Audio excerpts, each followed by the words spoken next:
Bonjour à tous, bienvenue, troisième journée de cette très belle édition du CEFIA, édition 2025. Merci d'être venus si nombreux ce matin. Le CEFIA, vous le savez, c'est le rendez-vous incontournable des industriels de l'agroalimentaire. C'est une offre d'exposants dans tous les domaines de l'usine agroalimentaire, les procédés, les équipements, les ingrédients, la sécurité des aliments, un nouveau hall juste à côté. Et puis les machines de conditionnement et l'emballage. L'emballage mis à l'honneur avec un trophée de l'innovation attribué à la société Guyenne Papier pour un papier carton enduit, solution barrière à l'eau et au gras pour un pot de yaourt en carton. L'emballage mis en lumière sur l'Agora avec Citeo et la présentation du lancement de l'expérimentation à grande échelle d'emballage consigné pour réemploi. C'est dans 4 régions de France, dont la Bretagne, avec les Pays de la Loire, la Normandie et les Hauts-de-France. Et bien sûr, cette matinée de conférence. Vous le savez, la réglementation européenne encadrant les emballages commence à se stabiliser. On y voit un peu plus clair après plus de 2 ans de négociations. L'adoption définitive du règlement européen sur les emballages et les déchets d'emballage, PPWR, marque une avancée majeure. En France, cette transition vers davantage de circularité a été amorcée avec la loi AGEC et puis certains articles de la loi Climat Résilience. La loi AGEC, loi anti-gaspillage et pour une économie circulaire, qui avait posé des ambitions fortes, c'était il y a déjà 5 ans. On poursuit sur ce thème à chaque édition du CEFIA et à chaque édition on constate les progrès réalisés, les filières de recyclage se structurent, y compris sur des matériaux où il y avait effectivement des progrès attendus. Les taux d'emballage recyclable vont augmenter de manière significative dès cette année 2025, une année charnière. En parallèle, l'innovation technologique, l'innovation dans le monde de l'emballage se poursuit avec, par exemple, de nouvelles fonctionnalités, notamment dans le papier carton. On y reviendra notamment sur un aspect avec la chromatogénie agréée pour entrer au contact des aliments depuis l'été dernier. C'est là aussi une avancée technologique importante. Alors vous le voyez, on est dans un univers qui est toujours en pleine évolution. Quels matériaux choisir afin d'adopter un packaging qui soit durable, pérenne, fonctionnel et puis bien sûr éco-conçu. C'est l'enjeu de cette matinée avec au programme une séquence introductive avec Vincent Collard de Citeo vers un cadre réglementaire stabilisé permettant d'accélérer sur les 3 R. Il fera un passage à la loupe du règlement PPWR et le point sur les filières de recyclage et le réemploi. Et puis, nous ferons un focus sur les évolutions dans deux grands domaines. D'abord, l'univers du papier carton, avec les nouvelles propriétés barrières sur lesquelles travaille le CTP, le Centre Technique du Papier. Et puis, nous évoquerons notamment des enjeux de recyclabilité avec Revipac et Citeo à nouveau. Seconde partie de la matinée consacrée aux matériaux plastiques. Nous donnerons la parole à Ellipso, le syndicat des fabricants d'emballage plastique qui a produit une étude qui permet de rendre véritablement objectif les avancées des fabricants d'emballage plastique en termes de stratégie 3R. Et puis, nous ferons un focus sur la filière produits laitiers frais, une filière tout à fait exemplaire et notamment, nous discuterons des enjeux de tri de recyclabilité autour des pots de yaourt avec un focus sur l'EPS, le polystyrène. Voilà pour cette matinée riche en expertise. Et pour entrer dans le vif du sujet, j'ai le plaisir d'appeler Vincent Collard. Vous pouvez l'applaudir. Bienvenue Vincent, merci de me rejoindre. Vous pouvez vous installer à ma droite. Vincent Collard, directeur des matériaux Citeo. Vous êtes depuis plus d'une quinzaine d'années impliqué dans l'émergence de nouvelles filières de recyclage, depuis plus de 9 ans dans l'éco-organisme Citeo. Alors Citeo, une société privée, une entreprise à mission et dont l'ambition est de réduire l'impact environnemental des emballages et papiers en proposant des solutions de réduction, de réemploi, de tri et de recyclage. Avant de commencer, peut-être justement quelques mots pour rappeler que Citeo, c'est effectivement une société de droit privé détenue par les producteurs et distributeurs pour prendre en charge, dans le cadre de la fameuse REP, responsabilité élargie du producteur, la fin de vie, en l'occurrence des emballages ménagers, pour la REP emballages ménagers, qui sont mis sur le marché. Exactement, donc bonjour Pierre, bonjour à toutes et à tous. Donc Citeo, c'est pas un collecteur de taxes, c'est pas la taxe point vert pour payer le recyclage, c'est une entreprise, c'est une SA privée agréée par l'État et à but non lucratif, ce qui en fait un peu un ovni dans le monde des entreprises. Et du coup, notre mission, c'est vraiment de réduire l'impact des emballages ménagers, depuis peu des emballages des cafés, hôtels, restaurants, et puis bientôt des emballages industriels et commerciaux avec Citeo Pro. Et comment on réduit l'impact concrètement, c'est en vous accompagnant, vous, fabricants d'emballage, vous, utilisateurs d'emballage, à passer sur des emballages réduits, à passer sur des emballages réemployables, en mettant en place des systèmes de réemploi, en passant sur des emballages recyclables et même en vous aidant à choisir le bon matériau. On a un stand sur le CEFIA, il y a beaucoup de gens qui passent en disant je fais quoi, plastique, papier, quel autre matériau, aluminium, c'est quoi le choix. Donc on essaye de vous éclairer et de vous aider là-dessus au quotidien en fait. Exactement, et puis rappelons que cette action se fait dans un cadre aussi défini par les pouvoirs publics, puisqu'il y a un agrément et un cahier des charges avec une obligation de moyens mais aussi de résultats. On a un joli cahier des charges de 250 pages à répondre tous les 5 ans, donc là on est agréé jusqu'en 2030 et pour toutes nos activités. Et donc voilà, oui, on est dans un cadre parce que derrière, c'est quand même, aujourd'hui, à chaque fois que vous triez à la maison, et je vous invite à trier, et je vous invite à penser à trier aussi dans la salle de bain, parce qu'on ne trie pas assez dans la salle de bain. Les produits cosmétiques. On trie beaucoup dans la cuisine, mais peu dans la salle de bain. Et donc, à chaque fois que vous triez, en fait, il y a des coûts. Il y a un camion de collecte, il y a des gens qui vont ramasser ces déchets, qui vont les emmener dans un centre de tri. Ce centre de tri, il y a des coûts pour derrière. Là. Et en fait, ça, c'est le cœur historique de métier de Citeo, c'est de pouvoir financer ça via son tarif. Et puis derrière, on voit si vous avez pu participer mardi à la conférence avec Sophie Nguyen de Citeo sur le réemploi, et je vais en reparler rapidement, quand on active du réemploi dans un quart de la France, en fait, ça induit des camions sur les routes, ça induit du lavage, ça induit des machines pour réceptionner les emballages à laver. Et tout ça, en fait, c'est de se dire, l'idée de Citeo, on retrouve ça, c'est un peu la mutuelle pour couvrir ces coûts, parce qu'individuellement, on ne pourrait pas les couvrir. Vous dans la salle, chacun ne peut pas les couvrir individuellement. Et donc, on a cet outil qui est Citeo qui appartient finalement à tous les gens qui utilisent de l'emballage en France, ménager, pour mutualiser les coûts pour que ces filières de réemploi, ces filières de recyclage existent. C'est clair, Vincent. Allez, tout d'abord, un état des lieux justement de la situation en termes d'emballage ménager et de taux de recyclage. Oui, voilà. Sur l'emballage ménager, là, je ne parle pas des emballages en café, hôtel, restaurant ou des emballages industriels et commerciaux. Vraiment, les emballages qui sont entre les mains des ménages, que ce soit à la maison ou que ce soit dans la rue. On parle d'un peu plus de 5 millions de tonnes d'emballage et c'est un chiffre qui est stable. Alors, il y a des petites variantes. On voit par exemple que je vous dis allez, je m'inclus dedans, notre consommation, elle change. On achète de plus en plus sur Internet.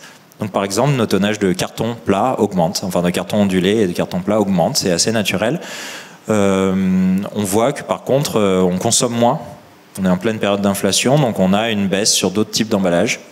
Et voilà, mais on tourne autour de ce 5 millions de tonnes d'emballage quand même, qui est assez stable depuis plusieurs années. Et un chiffre qui est méconnu, c'est que plus de 90% de ces emballages sont recyclables déjà. Alors, il y a un effort à faire sur le plastique qui est qu'à 65%, mais globalement, on est à plus de 90%. Donc c'est quand même un chiffre que moi j'aime bien rappeler parce qu'on a tendance à l'oublier. Donc ça, c'est la première étape, c'est que si on veut de la performance, il faut que les emballages soient recyclables. Sinon, déjà, on perd des points bêtement. Et sur le plastique, juste pour le dire, on est à 65 aujourd'hui. En fin d'année, on vise 85. Quand je vous parlais d'année charnière, on va y revenir, on va expliquer pourquoi. C'est ça, on a mis l'accélération depuis plusieurs années là, sur le plastique pour y arriver. Et ça porte ses fruits d'ici la fin de l'année. C'est une année charnière. Ensuite, il faut que nous, citoyens, on trie. Il n'y a qu'un Français sur 2 qui trie systématiquement. Donc ça, c'est important. Si on ne trie pas, moi, j'ai aucune chance de le recycler. Et le réemploi sera encore pire. Il faut que les gens ramènent en magasin l'emballage souillé pour qu'on puisse le laver et le remettre dans une boucle. Donc ça, c'est hyper important. Et on parle beaucoup des déchets abandonnés, de ce qui se retrouve dans la nature. C'est 2%, à peu près. Le chiffre le plus haut qu'on trouve dans la littérature en France, c'est 2%. Il y a des chiffres bien en dessous de ça. C'est 2% de trop. On va se le dire tout de suite, hein, ça fait des tonnes, hein, des milliers de tonnes quand on parle de 2%. Mais il faut relativiser aussi, hein, il faut aller les chercher. Mais mettons le paquet quand même sur le réemploi, le recyclage avant ça, pour tout le reste. Et puis on atteint du coup petit à petit des taux de recyclage de plus en plus hauts dans la filière, donc vous les avez à l'écran. Alors des taux qui vont être obsolètes d'ici un an Chaque année, ils augmentent, hein, et donc on va augmenter parce qu'on capte de plus en plus d'emballages et on arrive à les recycler de mieux en mieux, et donc forcément ça progresse. Mais on l'a vu, un Français sur deux qui trie, c'est là qu'il y a le plus gros réservoir de gains de pourcentage. Hein. Voilà, on va y revenir au cours de la matinée. Alors revenons sur le contexte réglementaire en introduction. J'ai peut-être un peu simplifié, j'ai parlé de clarification, j'ai dit qu'on y voyait clair. Ah non, c'est mieux. si vous avez participé au CEFIA l'année dernière à ma conférence, on avait des slides avec tout hachuré, barré, parce que c'était le bazar. On était en pleine négo. On était en mars, à quelques semaines de la grosse négo européenne entre les États membres, les parlementaires et la Commission européenne. Là, ça y est, on a un cadre qui est publié depuis janvier, qui est stabilisé. Il manque des décrets d'application, ce qu'on appelle des actes délégués ou des actes d'exécution en termes de droit européen. Il manque les règles concrètes pour mettre en œuvre ce qui est marqué dans le droit, mais c'est publié. La direction est claire. On est en train encore de clarifier, il y a des choses qui arrivent très vite. D'ici septembre, on parle déjà d'avoir le texte sur quel marquage il y aura sur tous les emballages en Europe en 2027, harmonisé. Donc fini l'infotrie franco-française. On va passer assez vite sur un marquage européen. Donc désolé, il faut réimprimer. Mais c'est le but que ça circule plus facilement entre les pays. Information importante. Rappelez les délais, les échéances sur ce point. J'ai une slide à la fin, je crois, si on a le temps. Mais c'est les règles du jeu connues cette année. D'accord, ok. Et application dans 2 ans ou 3 ans. 2 ans de mémoire. Donc non, ça arrive vite et c'est pour pouvoir harmoniser le marquage partout en Europe. Alors c'est un règlement PPWR, un règlement, si j'ai bien suivi mes cours, mais ça date un petit peu, ça s'impose sur le droit national. Est-ce que ça va être le cas ou est-ce qu'il va y avoir quand même des marges de manœuvre pour chaque État membre ? Un tout petit peu de marge de manœuvre. Je pense qu'à la fin de ce processus PPWR, en France, dans ce monde d'industriels, on va être commencer à tous être des experts de qu'est-ce qu'une directive, qu'est-ce qu'un règlement, c'est comment fonctionne le droit européen. Une directive, ça donne des objectifs de résultats, mais pas de moyens. Règlement, ça fixe les résultats et les moyens. Donc maintenant, tous les pays vont devoir faire pareil. Sauf que dans PPWR, ce serait trop facile. Ce serait trop facile. Face au manque de consensus, notamment entre les parlementaires et les États membres, on a un tout petit peu de marge de manœuvre suivant les articles. Sur la recyclabilité, on n'a pas de marge de manœuvre. On va commencer par ça. Donc il y a vraiment des articles où ça y est, on a un cadre et il va s'appliquer comme ça. Sur la réduction, par exemple, on a beaucoup plus de marge de manœuvre parce que c'est marqué l'État doit réduire de X% le nombre d'emballages sur le marché. Mais il ne dit pas les moyens, il ne dit pas est-ce que interdire les plastiques en 2040, ça fait partie de la réduction ? On ne sait pas, ça c'est plutôt à l'État de nous le dire. En l'État, effectivement, ça laisse libre cours à chaque État membre, justement, de choisir peut-être sa stratégie pour réduire. Oui, sachant qu'il y a quand même des garde-fous, c'est que ce droit européen, il est basé sur le principe de la libre circulation des biens et services en Europe. Donc il ne faut pas non plus créer des barrières complètement dingues à ce quelqu'un qui fabrique en Allemagne ou en Italie vende en France. Parce qu'on aurait des règles françaises qui seraient trop contraignantes. Donc il y a des garde-fous. Par contre, ça laisse une latitude quand même. Je vais prendre un exemple que j'aime bien prendre, le réemploi de la vaisselle dans les fast-foods, qui est franco-français, qui est pas repris par PPWR. On va voir si ça survit. Potentiellement, on peut dire que c'est pas une barrière. Un acteur italien ou anglais ou espagnol peut produire des emballages réemployables aussi. Donc ça, c'est vraiment l'État qui va nous le dire, les règles du jeu sur ce type de mesure, si ça survit ou pas. Alors, on va rentrer dans le vif, le cœur de votre présentation que vous avez organisée selon les 4 R. Alors, il y a 3 R qu'on connaît bien, évidemment, réduction, réemploi, réutilisation et puis, eh bien, recyclabilité. Et le 4e R, ça pourrait faire référence aux ressources, aux matériaux. Aux matériaux. Alors, je pense qu'il faut qu'on garde en tête, si je dois vous donner un message, c'est qu'il y a bien 3 R. On ne va pas vous complexifier la vie avec un RM. Il y en a un qui est caché, en fait, qui est partout, qui est dans les textes de loi, mais qu'on n'appelle pas par son nom. C'est pour ça, on va dire 3 R pour que tout le monde ait la même logique et qu'il y ait le même langage. Il y en a un qui est ressource, c'est le choix du matériau. Et en fait, c'est juste je voulais remettre ça parce que c'est des gros débats qu'on a au niveau du monde de l'emballage sur deux sujets principaux.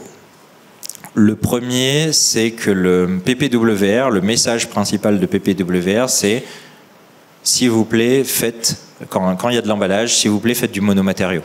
Alors, si vous avez besoin de la barrière pour protéger votre produit, on vous autorisera des barrières. Mais essayez de faire un 100% plastique, essayez de faire un 100% carton, essayez de faire... Et c'est pas exactement le message qu'on a en tête jusqu'à présent via le droit français ou via les demandes des uns des autres, où finalement on voit beaucoup se développer les cartons plastifiés, qui eux se feront pénaliser par PPWR. Alors on parle par exemple des barquettes effectivement hybrides, il y en a quelques-unes sur le salon, mais ça c'est à quelle échéance quand on dit pénaliser? 2030. 2030, d'accord, ok. 2030, peut-être 2028, ça c'est encore en discussion, mais pour sûr 2030, il y aura une pénalisation. Donc moi j'aime bien reprendre ce que dit Fabrice Pelletier, dit c'est très bien en fait, moi je suis pas contre le carton plastique du tout, mais il faut que ça soit une étape vers le 100% carton. D'accord. On est dans la phase où on apprend. Et on va en parler après, innovation avec Revipac et CTP. Ok, enfin, c'est très bien d'aller vers le carton, moi vraiment on le soutient. Par contre, allons vers le 100%. C'est ça vraiment le message de PPWR. Ouais, et puis effectivement, échéance 2028, enfin 2030 plus certainement, c'est déjà demain.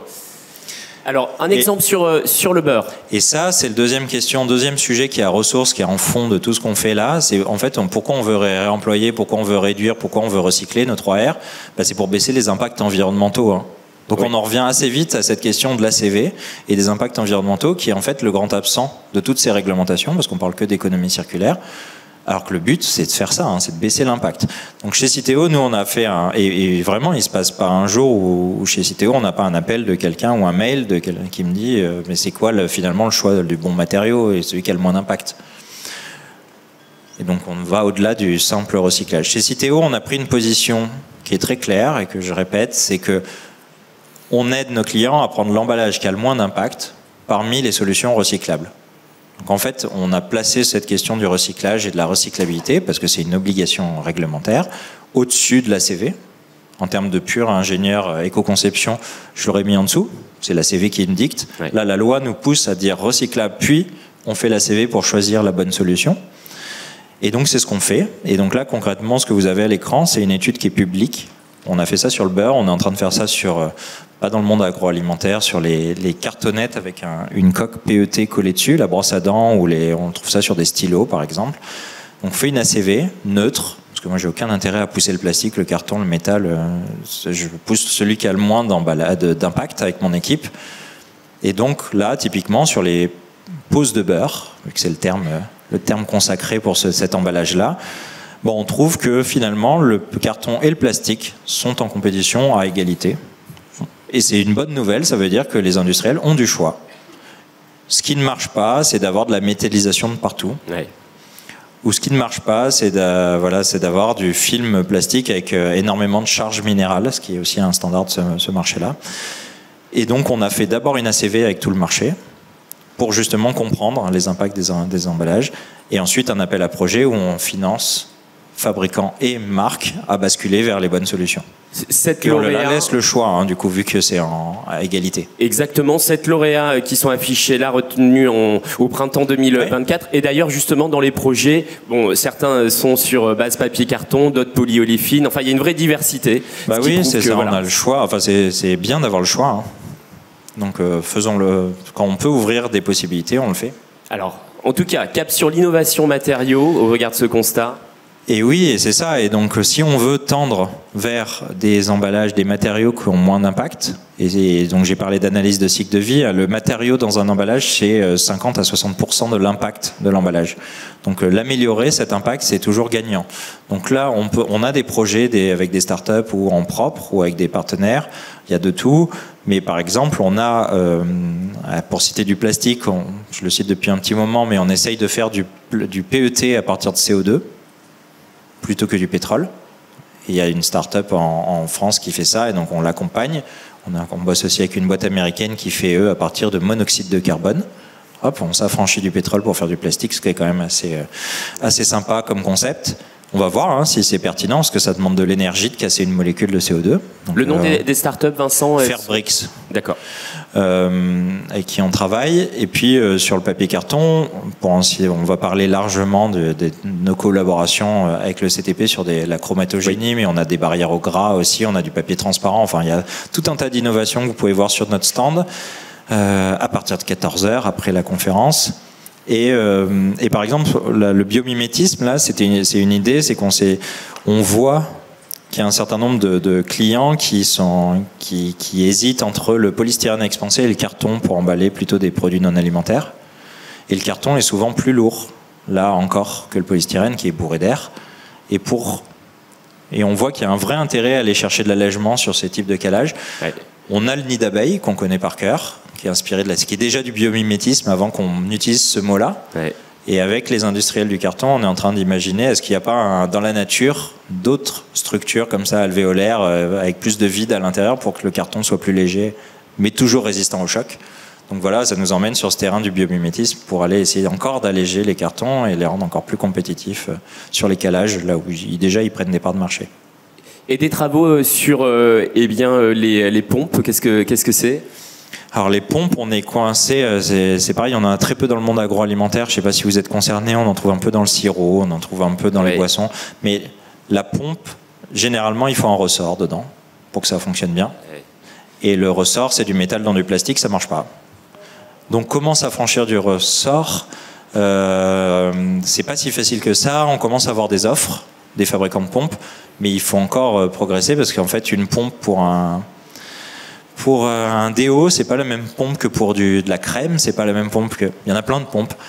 C'est pas de la pompe pour du parfum. Et donc, du coup, il y a plein de pompes différentes. C'est très compliqué de tout basculer. Donc, pareil, on se demande dans le biomimétisme, est-ce qu'il n'y a pas d'autre moyen de délivrer la juste dose d'un produit sans passer par ce ressort ?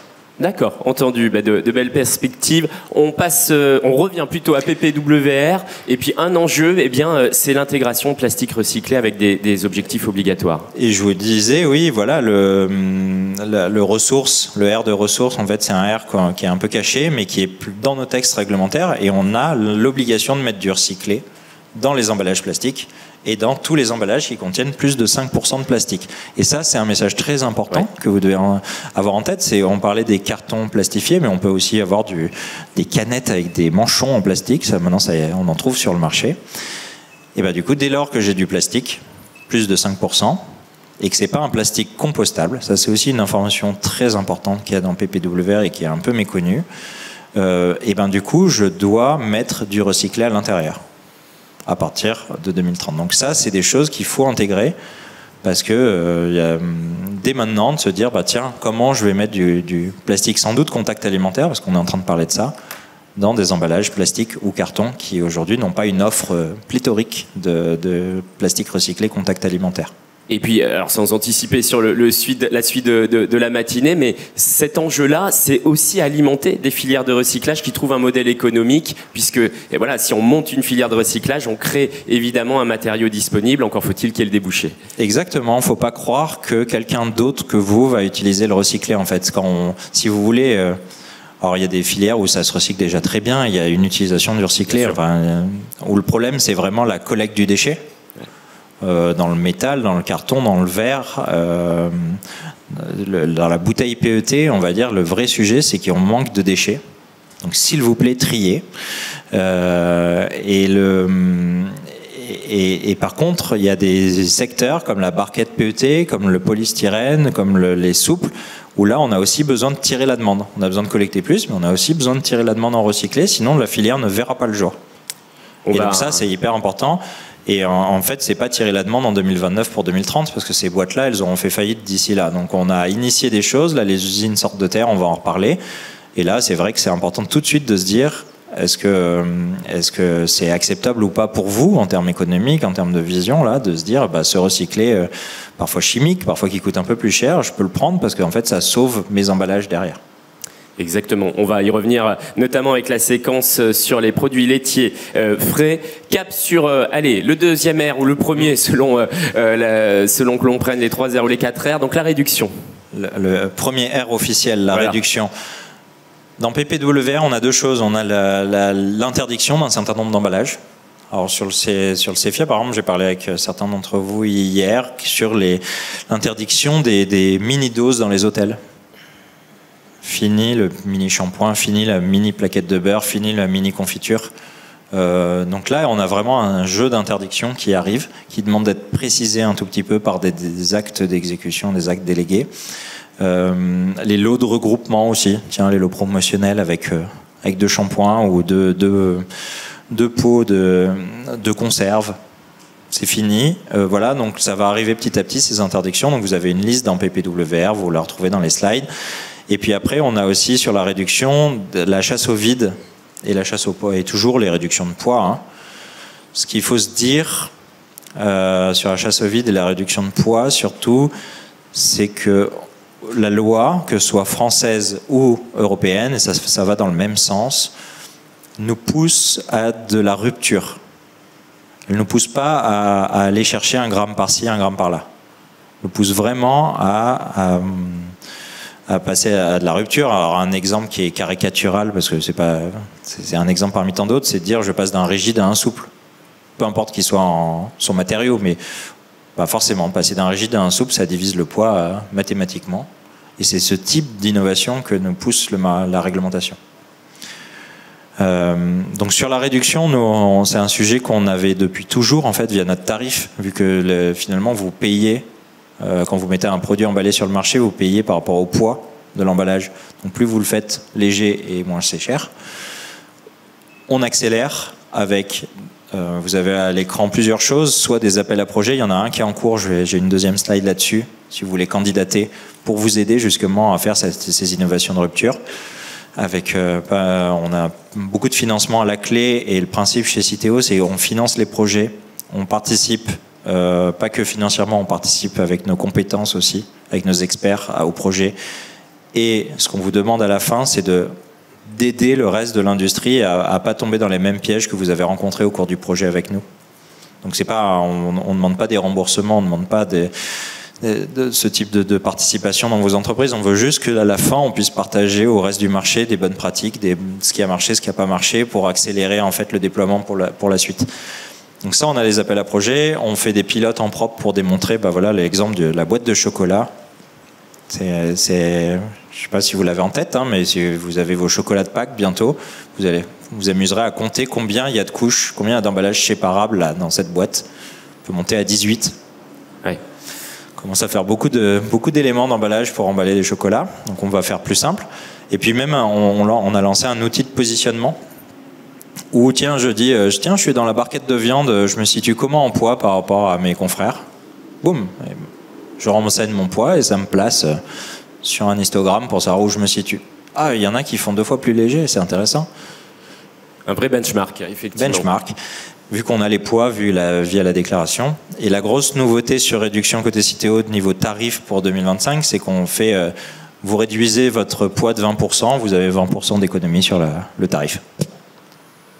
Facile à expliquer, efficace, ça marche qu'un an, mais normalement c'est efficace pour vous inciter à faire ces innovations de rupture vers la réduction.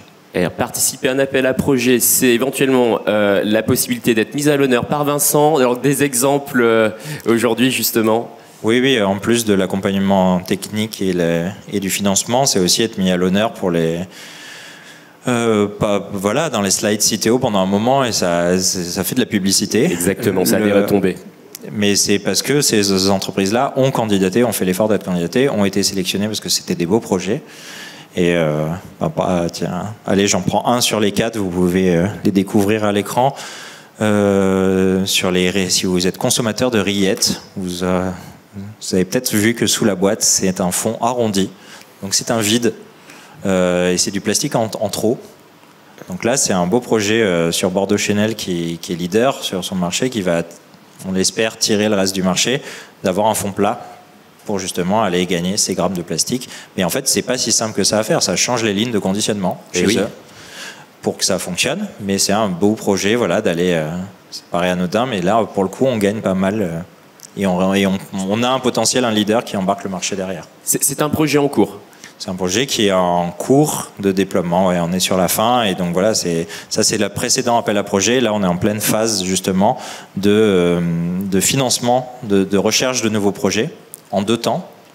Donc là, vous avez sur le site Citeo, vous retrouvez tous les éléments pour candidater. On va refaire une phase de candidature à l'automne. Pour si vous n'êtes pas prêt là, et si vous découvrez le sujet, qu'on fait ça aujourd'hui, et que vous avez besoin de temps pour trouver des partenaires, fabricants de machines, fabricants d'emballage ou autres, il y a une deuxième phase qui arrive. On le fait en 2 fois. Mais voilà, donc c'est avec des financements à hauteur de 100 000 € par projet. Donc c'est quand même sympa pour pouvoir faire évoluer vos emballages. Et puis on cherche vraiment ces pistes de rupture, comme je le disais, qui sont les grands formats. Alors ça, naturellement, le marché y va. Vous voyez de plus en plus de bouteilles d'eau de 3 à 5 litres plutôt qu'un litre. La frugalité, on utilise souvent les mêmes exemples, mais sur supprimer la cartonnette autour des yaourts ou supprimer le couvercle plastique sur une barquette de carottes râpées qu'on mange en une fois. Finalement, l'opercule se suffit à lui-même. Des souples, des produits sans eau, et puis la fin du regroupement, qui est dans PPWR. C'est aussi pour vous préparer, via des financements, à ce qui arrive via la loi, donc, tout simplement. Alors Vincent, je ne veux pas compliquer, mais quand je vois frugalité des fonctionnalités, je ne peux pas m'empêcher de penser pour le coup à la loi AGEC, puisqu'il y a le cadre du droit national évidemment qui s'applique aussi. Fin d'année, c'est interdiction des emballages inutiles. Ça c'est un sujet aussi qu'il faut avoir en tête, parce que là, c'est une actualité pour le coup très concrète et immédiate. Oui, sachant que il faut démontrer l'utilité de l'emballage. C'est-à-dire qu'il faut démontrer une utilité qui est liée à une fonction qu'il apporte pour conserver, transporter le produit. Une fonctionnalité qui est purement marketing est interdite et jugée inutile dorénavant. Interdit. Nous, ça va beaucoup s'appuyer sur un site qui vient de la loi AGEC. On le fait, mais on ne va pas s'envoyer des fleurs. Là, on applique la loi, qui est un site de dénonciation des emballages excessifs et inutiles. Donc ça existe, vous l'avez sur le site Citeo. Vous pouvez vous connecter et dire j'ai consommé tel produit et je trouve que l'emballage est vraiment trop gros. Et du coup, là, on va s'appuyer. On fait derrière des remontées, des réunions avec nos clients en disant voilà, concrètement, il y a des consommateurs qui se plaignent de ton emballage, il est trop vide, il est trop grand, il n'est pas adapté. Quelle réponse on peut apporter concrètement au marché à ces gens qui ont remarqué que c'était trop grand? Et ça veut dire frugalité des fonctionnalités, qu'au fond, l'emballage doit être concentré sur les 3 fonctions, protection sanitaire, intégrité des produits d'une part, transport d'autre part, et puis support d'information réglementaire. Oui, et ça paraît toujours difficile de faire ça, parce que finalement, on a habitué nos consommateurs avec tout un tas de fonctions, de durée de conservation, de juste dose, de praticité. Et en même temps, moi,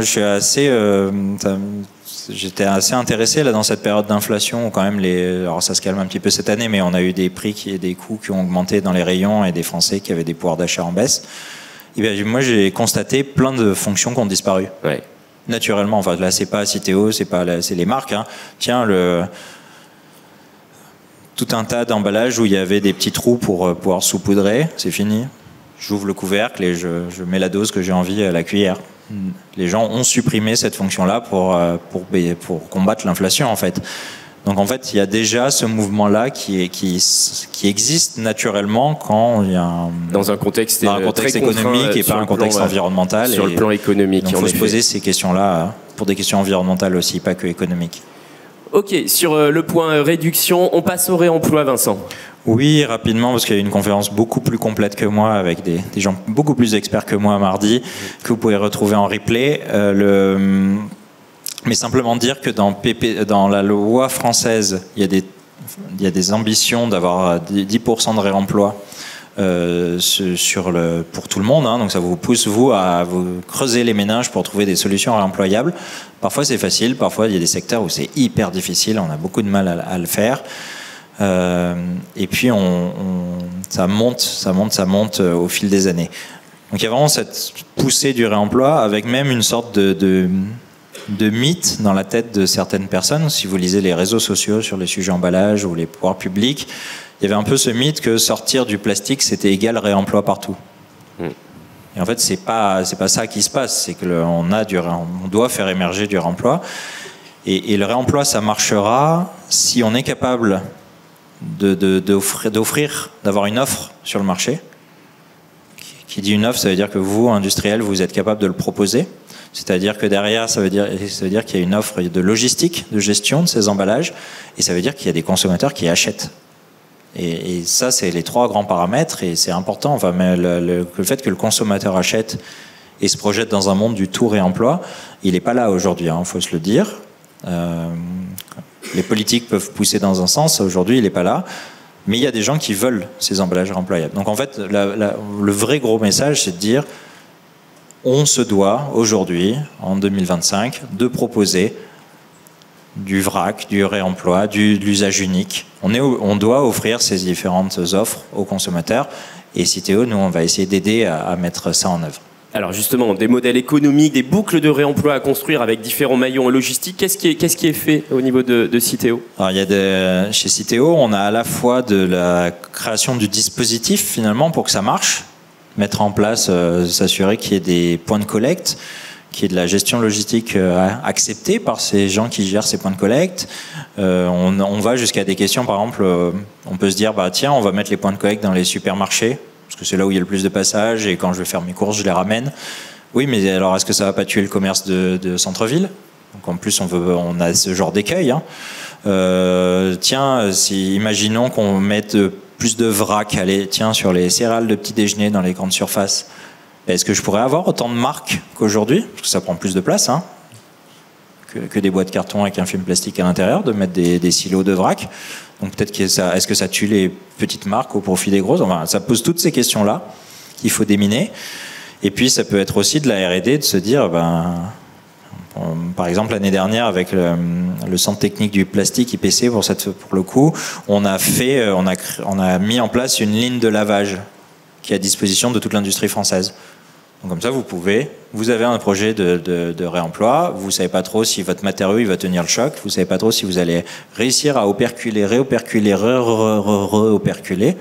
Il y a une ligne en fait qui existe pour faire ces tests-là.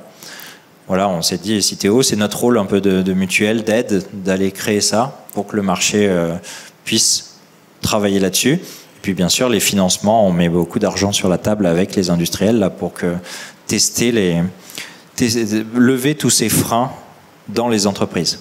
Rapidement, l'expérimentation en cours. Oui, ça c'est juste dire, c'est plutôt la partie, ça rejoint tous les sujets, mais plus la partie aussi logistique, mise en place concrète.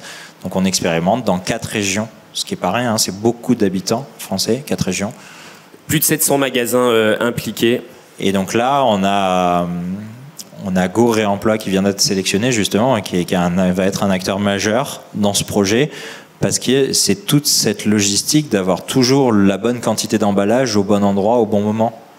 C'est hyper dur en fait. Le réemploi sera aussi, on a parlé des consommateurs, mais sera un échec si vous avez trouvé les consommateurs sur votre produit emballé. Là, vous avez une bouteille de lait en écran avec le fourgon.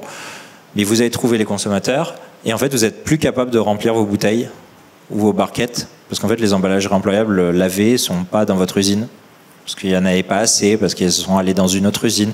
Donc on est en train de faire émerger des emballages standards, mais surtout on les finance, la première production là sur le verre. Après il y aura le plastique et le métal et peut-être le carton demain. On tourne vers l'innovation du carton à proposer au marché sur le réemploi. Et peut-être la céramique et peut-être le bois, j'en sais rien. Il faut trouver on va trouver ce qui est le plus malin. Mais derrière, il faut trouver les consommateurs, mais il faut aussi qu'il y ait toute cette logistique qui fonctionne. Et donc là, Citeo, on a vraiment ce rôle d'activation avec des partenaires. On n'est pas tout seul, hein. Ça se fait pas tout seul. On a beaucoup d'entreprises impliquées pour que ça fonctionne, ça tourne et on teste à grandeur nature en fait là. Allez, troisième R officiel, recyclabilité. Recyclable et recyclage, exactement. Il faut que tous les emballages soient recyclables. Et je l'ai dit, c'est un règlement PPWR, ça s'impose dans tous les pays. Là, il n'y aura pas de marge de manœuvre nationale. Ça, c'est la situation en France concrète avant de rentrer dans le droit. Donc le verre qui est trié d'un côté et de l'autre, tous les autres matériaux qui sont triés via un bac jaune avec un centre de tri puis un centre de surtri pour certains plastiques. Donc là, on parle d'emballage ménager, hein. Emballage industriel. Généralement, on saute toutes ces étapes de tri. On passe directement du bac de tri de la benne, concrètement chez vous, dans vos usines, pour aller chez le recycleur. Ou aujourd'hui encore un peu trop de valorisation énergétique, donc d'incinération de ces déchets en mélange. Donc c'est aussi pour ça qu'on va mettre une REP en place là-dessus. Mais donc là, on a cette organisation qui est claire, avec une poubelle, une ou deux étapes de tri et un recyclage à la fin. Et on a, vous avez une slide que vous voyez depuis longtemps maintenant dans les présentations Citeo. Les voyants passent au vert. Mais il y a des choses qui passent au vert, les rigides PS qui passent au vert avec marqué un petit new. On a encore gardé les PSE, les calages à part, parce qu'on va essayer de faire une filière de collecte parallèle au bac jaune pour le calage PSE. Donc voilà, ça progresse. Ça prend un peu de temps, mais ça émerge. C'est des très bonnes nouvelles. Et donc, d'ici la fin de l'année, les souples PP aussi passeront dans ce joli vert plus foncé. Donc, on commence à colorier les cases en vert foncé. Et juste un mot, parce que sinon, on l'oublie jamais. C'est quand même un sujet qui revient souvent sur le CEFIA. Les capsules de café, les sachets de thé et les sacs fruits et légumes en plastique compostable sont autorisés. Ils ont une case en verte dans la case compostable avec les biodéchets et ça va le rester avec la réglementation européenne, mais ça va se limiter à ces trois-là. D'accord, entendu. Et puis, sur des matériaux comme le bois, la céramique aussi, des exemptions qui ont été actées parce qu'il y a eu vraiment des débats autour de ces sujets. Oui, le fameux débat de la boîte de camembert à Strasbourg, mais qui a fait la une des journaux dans le monde de l'emballage. Donc il y a des exemptions jusqu'en 2035, potentiellement reconductibles, mais c'est la Commission européenne qui a la main, pour certains matériaux, pas tous.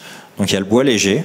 Il y a encore une besoin de savoir qu'est-ce que le bois léger. Moi, je ne sais pas répondre à cette question à mes clients qui me la posent. Le camembert, je sais répondre que c'est du bois léger. La caisse de vin ou la bourriche d'huître, je ne sais pas. Le textile, pareil, c'est pas un matériau. Je ne sais pas ce que c'est que le textile. Ah oui. Le coton, je sais. Un sac PET réemployable que vous trouvez chez un distributeur. Est-ce que c'est du textile? Est-ce que c'est du PET? J'aimerais bien avoir la réponse. Mais en tout cas, voilà, on a 50 délais à minima pour bosser. La philosophie un peu globale quand même de tous ces acteurs, c'est de se dire ok, on va quand même bosser, on est exonéré, ça n'empêche pas de réfléchir au recyclage. Exactement. D'ailleurs, sur la céramique, un schéma de collecte est en train d'être expérimenté. Donc effectivement, peut-être une filière potentiellement de recyclage va se mettre en place. Oui, la logique sur la céramique, c'est qu'on en trouve de partout. Hein. Donc c'est pas l'emballage, les gros tonnages. Le sujet, c'est par exemple votre vaisselle quand vous cassez une assiette à la maison. Mais c'est aussi dans le bâtiment. Dans la construction, ouais. Dans la construction, il y a plein de produits en céramique dans notre quotidien. Et donc du coup, est-ce qu'on peut mettre tout ça ensemble? Alors au recyclage, plutôt oui. Dans la collecte, est-ce que vous serez prêt en tant qu'habitant à aller ramener en déchetterie votre coupelle de crème brûlée pour le mettre avec vos carreaux? C'est la question qui est en train d'être expérimentée à Surgères, Saint-Symphorien et à Fouesnant, avec effectivement un système de collecte avec tous les matériaux céramiques qui peuvent être réunis. Donc on attend les conclusions impatiemment. Alors, ces avancées possibles, ces voyants passent au vert parce que il y a eu des investissements industriels massifs. Parce qu'il y a eu des investissements, parce que la loi française l'a permis. À la base, c'est un déclenchement par la loi. Hein. Les pouvoirs publics, on peut râler que parfois la réglementation change tout le temps, c'est compliqué, etc. Là, c'est un vrai coup de poing sur la table des pouvoirs publics il y a 3 ans maintenant, qui publient un arrêté et qui disent stop les bêtises sur les plastiques, on va concentrer toutes les tonnes à un endroit, sur les plastiques difficiles à recycler. Et Citeo et notre concurrent Leco, vous avez la mission de faire des contrats long terme sur 9 ans avec des entreprises de recyclage pour qu'ils puissent investir, en fait, pour qu'ils puissent aller voir la banque et pour qu'ils puissent aller chercher les fonds complémentaires pour pouvoir investir. C'est exactement ce qu'on a fait, appel d'offres, sélection, et donc on accompagne via ces appels d'offres sur notre sélection l'émergence de recycleurs sur le PS, sur les films PP et sur les barquettes PET, plus quelques investissements, là je ne l'ai pas mis à l'écran parce que ça existe déjà, on essaye que les bouteilles en PET colorées, tiens vos eaux gazeuses, principalement, elles arrivent à revenir à la bouteille plutôt que de partir dans le bâtiment. Mais bon, concentrons-nous sur ces 3 nouvelles filières, parce que ça, c'est vraiment nouveau. Voilà, c'est fondamental. C'est le PS, donc là, c'est une usine en Espagne, une usine en Belgique, l'Espagne tourne déjà depuis un moment, Belgique est en démarrage. Donc ça y est, le PS est recyclable, je l'ai dit, mais c'est chouette, c'est vachement bien, c'est une entreprise qui émerge en Belgique, et on en reviendra peut-être après sur la table ronde avec Cindy Frey, mais un des succès de ce projet, c'est que les acteurs du PS en France ont dit eh ben on joue le jeu, on va acheter ce RPS à la fin. Et en fait, ça a sécurisé encore plus cet acteur-là pour aller au bout, hein, pas que l'argent Citeo et pas que les tonnes. Il s'est dit tiens, bah, j'ai aussi un marché derrière, donc c'est chouette, j'y vais. Ce qu'on n'a pas complètement réussi pour l'instant sur le PET et Barquette, par exemple, si vous suivez l'actualité. Donc film PP, recyclage chimique, ça arrive. D'ici fin d'année, il y a Total qui ouvre, il y a Endeavour qui ouvre cette année, Macaon sera un peu plus tard. Et Barquette PET qui arrive, mais plus long terme. Avant 2030, je vous rassure, parce que PPWR dit 2030. On est en 2027, 2028, on est dans ces eaux-là. Et voilà, on voit que Barquette PET, où dans la tête de tout le monde, c'est du PET, c'est facile. Ben non, on voit que c'est pas si facile que ça. Et on progresse petit à petit là, sur ces usines PET. Vincent, quelles obligations en matière d'information? En termes d'information, c'est le décret QCE qui nous donne les obligations de marquage, de qu'est-ce que vous avez le droit de dire ou pas dire sur recyclable. Donc ça vient de la loi AGEC. Et en fait, ce décret dit une chose très simple, c'est l'éco-organisme auquel vous adhérez, chez qui vous êtes client, qui vous délivre l'info. Donc moi, j'ai mon équipe, on a l'obligation de vous délivrer l'info, légale, et vous avez l'obligation de l'utiliser. Et donc pour vous simplifier la vie, donc c'est majoritairement recyclable ou entièrement recyclable. Et pour vous simplifier la vie, on a un outil qui s'appelle Tri, où vous êtes autonome en fait. Vous modélisez l'emballage et ça vous donne la réponse. Et donc ça, on a cette obligation. Et dans PPWR, c'est pas clair que ça saute ça. Donc aussi bien, cette obligation va perdurer dans le temps. Alors bien sûr, on changera un peu la méthode pour s'aligner sur l'Europe.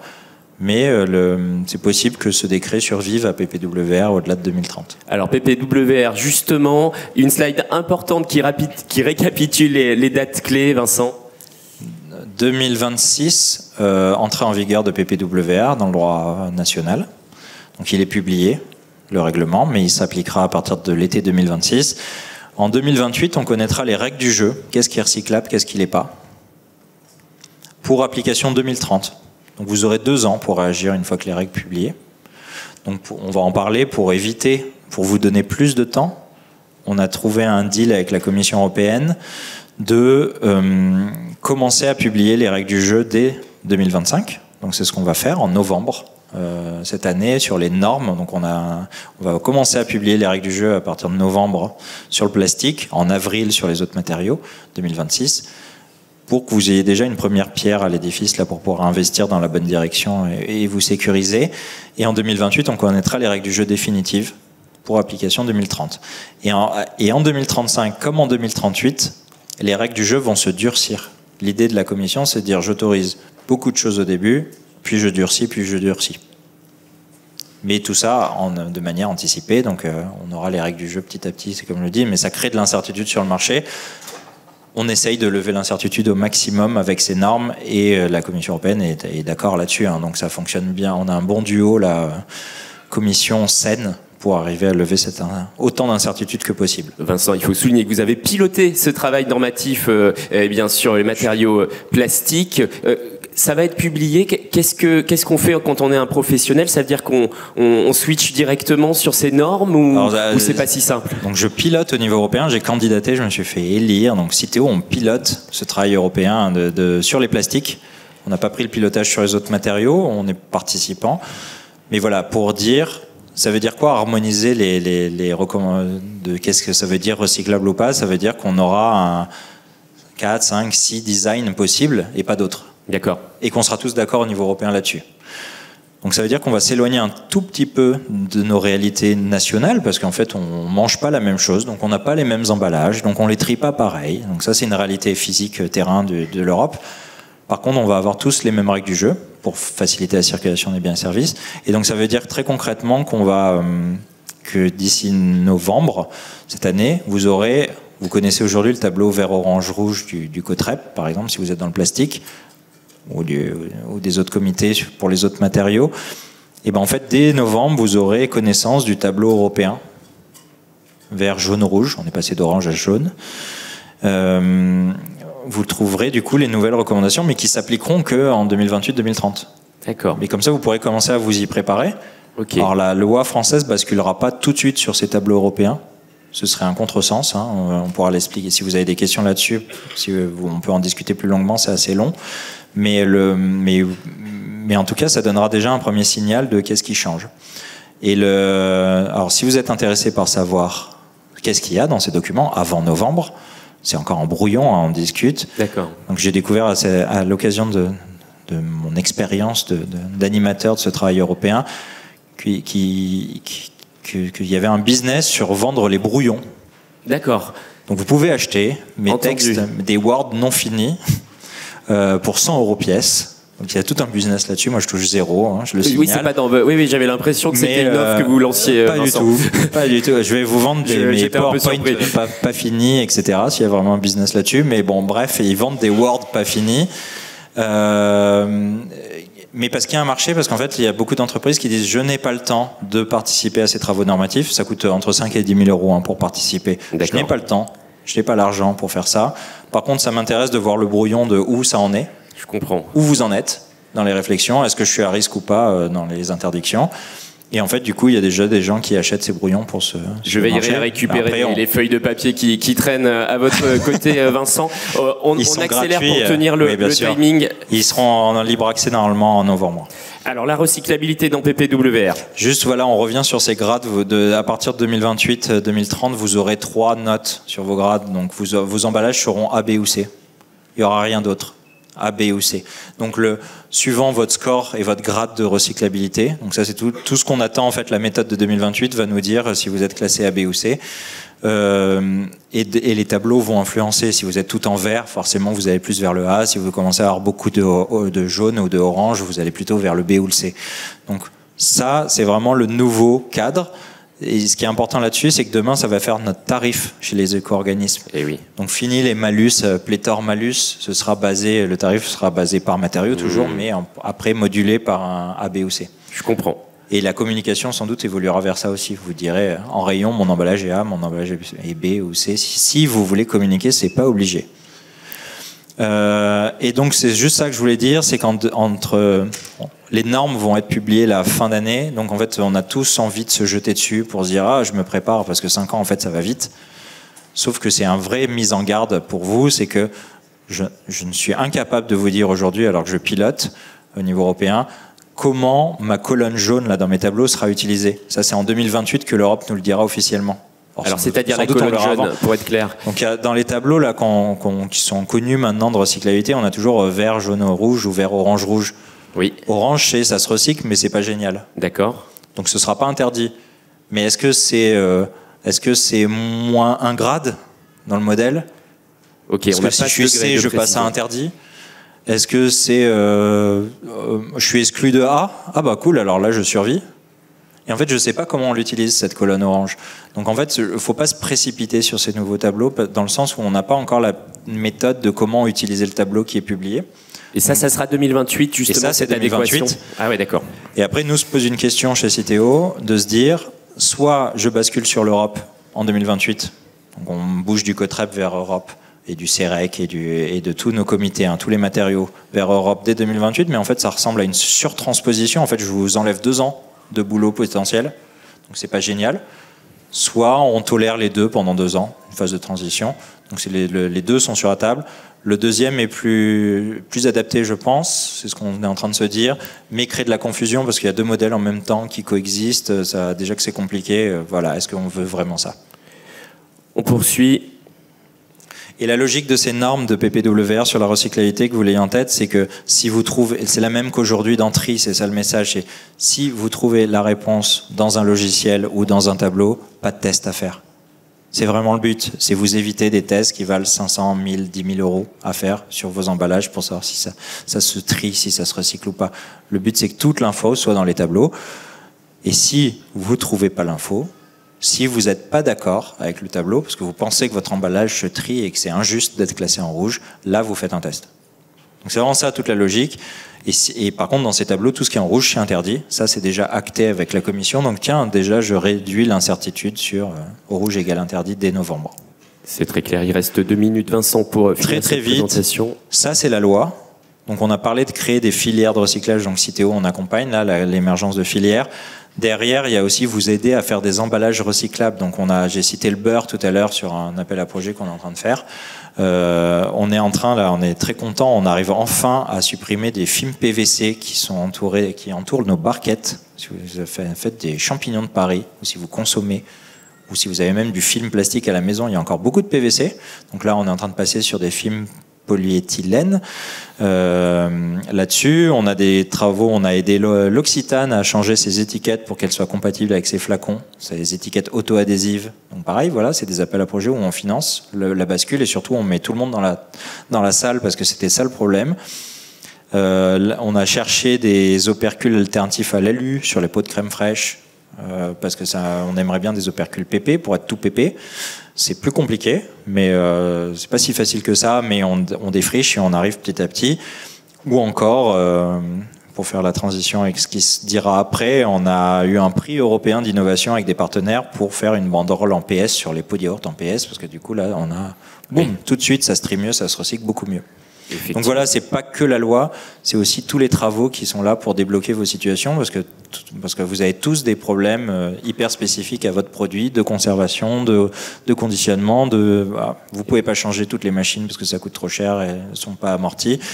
Donc c'est tout un travail de Citeo d'accompagnement, de se dire quels sont vos problèmes, comment je peux vous aider, de priorisation aussi. Parfois, je m'excuse, on ne pourra pas prendre tous les problèmes de front en même temps, mais d'essayer de comprendre vos besoins pour derrière les débloquer et que vous soyez tous conformes à la loi, mais surtout qu'on réduise les impacts, parce que si on fait tout ça, encore une fois, c'était ça. Hein. Et donc les slides, peut-être que là, on n'a pas trop le temps, mais juste si vous avez eu la chance de participer aux matinées Cotrep là, en janvier, on continue en France de produire de la connaissance sur des questions qu'on se pose souvent au CEFIA à la fin des conférences. Mais voilà, on a des questions. Tiens, et ça marche ou pas les barquettes thermoformées en PE? Ça marche un skin avec de l'EVA à l'intérieur là sur une barquette? Voilà, on continue à créer la connaissance. Et en 2025, on affiche une feuille de route qui est assez claire, que ce soit sur le rigide ou sur le souple, pour pouvoir avancer. Et là, tiens, typiquement, beaucoup de questions sur les complexes souples qui contiennent du PE et du PP. Voilà, on a répondu à cette question-là l'année dernière. On va répondre à nylon cette année, qui est en rouge pour le moment. On reteste beaucoup d'alternatives, là, nylon, pour voir comment on peut apporter une réponse au marché là-dessus. Mais voilà, donc ça continue de progresser avec le Cotrep pour alimenter les travaux européens, bien sûr, mais aussi pour vous apporter des réponses très court terme. Merci Vincent, vous pouvez l'applaudir pour cette intervention très riche. Alors l'idée des matinées emballage, c'est aussi évidemment que vous puissiez interagir, poser vos questions. Sachez que Vincent reste avec nous toute la matinée. On a une séquence papier, carton, une séquence plastique. Donc il y aura d'autres moments pour poser vos questions. Mais là, on ouvre effectivement une première séance de questions-réponses sur une durée de 5 minutes. Donc vous pouvez poser vos questions d'ores et déjà. Un micro circule dans la salle. Oui, on amène un micro à madame, s'il vous plaît. Ça arrive dans quelques instants. Et n'hésitez pas à réserver vos questions sur les matériaux papier, carton pour la séquence papier, carton et plastique pour la séquence plastique. Merci de vous présenter avant de poser votre question. Bonjour, Mathilde Burgeot, Société Fidelfio, on est distributeur d'emballage. J'ai une question par rapport aux emballages souples, parce qu'on a vu qu'il y a des objectifs de réduction. Et en parallèle, il y a aussi des objectifs d'incorporation de PCR. Aujourd'hui, on ne voit pas sur le marché d'emballage souple avec du PCR. Quel est l'avenir de ces emballages-là demain ? Alors PCR, peut-être un peu de pédagogie déjà. Recycler. Donc là, vous avez obligation en 2030, vos clients, c'est pas vous, vos clients ont l'obligation de mettre 10% de recyclé à l'intérieur, même si c'est un produit contact alimentaire. Et donc là, aujourd'hui, sur les films, puisqu'on est en train de parler de ça, polyoléfines, les solutions aujourd'hui, c'est le recyclage chimique. C'est pour ça aussi qu'on choisit des recycleurs chimiques pour nos films en France. C'est que vous pouvez utiliser, pour respecter PPWR, du plastique recyclé chimiquement par pyrolyse avec un système mass balance. Ça va être autorisé dans la réglementation pour atteindre les 10%. Et donc c'est vers ça qu'on tend. Et donc il y a déjà une offre au marché européen, ça coûte très cher. Donc il n'y a pas encore beaucoup d'utilisateurs, on en trouve quand même sur le marché. Des gens qui ont déjà fait l'effort de basculer et de le faire. Mais il n'y en a pas encore beaucoup.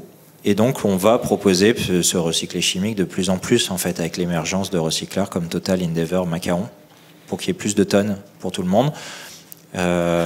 Et puis on est en train de réfléchir sur...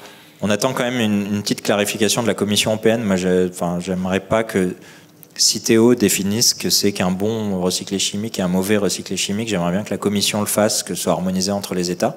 Je trouve que c'est pas notre rôle en fait de faire ça.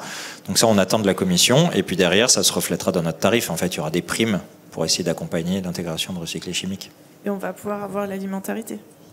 Sur le recyclé chimique, en fait, on va alors peut-être je vais essayer de vulgariser le process, mais en fait, on transforme le plastique en gaz sans flamme. On le chauffe tellement fort que sans flamme qu'il redevient un gaz, du naphta, et on refait du plastique vierge. Donc oui, on a l'alimentarité, on refait du plastique vierge en fait. Ça, c'est pas le meilleur rendement de recyclage, le mécanique est meilleur. C'est pas le meilleur impact. Il faut imaginer l'énergie qu'il faut là pour retransformer du plastique en gaz, mais j'ai pas d'autre solution pour vous fournir du recyclé contact alimentaire. C'est clair, Vincent. Merci pour votre réponse. Une autre question. Oui, au fond, madame, on vous amène le micro. Merci de vous présenter avant d'intervenir. Bonjour, Stéphanie Lahade pour le collectif Alliance Carton Nature. Donc c'était pas une question, c'était juste une petite information. On a beaucoup parlé du recyclage. Juste pour vous informer qu'on a un guide sur le recyclage de la brique qui est disponible sur notre site, qui regroupe tous les chiffres clés sur le recyclage de la brique, ainsi que les informations sur les procédés et l'utilisation des matières recyclées de la brique. Donc voilà, il est disponible. Donc sur le site de alliance-carton-nature.org. D'accord. Merci beaucoup. Le message est passé. Un commentaire peut-être, Vincent ? Oui, juste pour aller dans le même sens, c'est que les acteurs de la brique font beaucoup d'efforts pour recycler de plus en plus la partie plastique et aluminium, mais surtout plastique qui est à l'intérieur des briques. Et donc on ne sait pas encore au niveau européen comment ce sera considéré, mais en France on va vers une reconnaissance de ce recyclage, donc qui va améliorer naturellement le score de recyclabilité des briques, quoi. On va tirer vers le haut. Ouais. Mais voilà, c'est lié, c'est vraiment lié à des actions terrain du monde de la brique. Exactement. Que ce soit recycleur ou que ce soit fabricant d'emballage, pour recycler, c'est mieux cette partie plastique de la brique. Ouais, c'est un vrai enjeu. Merci Vincent, on peut l'applaudir pour ses réponses. Vincent, vous restez avec nous. On débute la séquence dédiée à la filière papier-carton et j'ai le plaisir d'appeler François Bru. Vous pouvez l'applaudir. Merci François de me rejoindre. Vous êtes chef de projet au Centre technique papier-carton au CTP. Installez-vous à côté de Vincent. CTP, c'est le Centre de recherche et développement français sur les pâtes papier, carton, cellulose. Vous faites de la recherche sur l'industrialisation des procédés, 120 salariés. Et bien plusieurs pôles d'excellence, dont le pôle produits fonctionnels, avec notamment pour enjeu de travailler sur les barrières eau, graisse et gaz. Évidemment, dans le but de se substituer à d'autres matériaux, le tout en accord avec la réglementation. Et vous-même, vous êtes chef de projet, un spécialiste des matériaux, François, et vous travaillez sur la fonctionnalisation des surfaces en papier et carton pour apporter des propriétés barrières. Vous allez nous dire justement quelles sont les technologies sur lesquelles vous travaillez. On a un focus aujourd'hui tout à fait important sur la combinaison couchage PVOH et chromatogénie, avec de belles avancées, de belles perspectives. Je l'ai dit, l'info, c'est que depuis l'été dernier, la chromatogénie est agréée pour le contact alimentaire. Alors, avant d'entrer dans le vif du sujet, François, peut-être rappeler dans quels enjeux vous vous insérez. Oui, bien sûr, tout à fait. Donc du coup, merci Pierre pour cette introduction. Donc effectivement, vous êtes là aujourd'hui, comme on l'a pu le voir, on a de nombreux enjeux autour de l'emballage, notamment de l'agroalimentaire. Donc avec une partie réemploi, recyclage, décarbonation, coût et accessibilité des solutions alternatives. et évidemment avec la vigilance de la conformité réglementaire. Et donc c'est ici où le CTP peut répondre à ces enjeux, où du coup le centre technique du papier, on est un centre technique industriel français pour les matériaux papier-carton. Et donc au niveau de notre mission et nos activités, donc c'est créer de la valeur dans l'industrie. Ça passe par le développement donc, de savoir-faire, où nous on est soutenu par un contrat de performance avec l'État français, mais également avec l'industrie papetière française. Et donc cela s'articule autour d'un programme de recherche qui représente 5 millions d'euros par an. Et donc sur le développement, l'amélioration de produits et de procédés.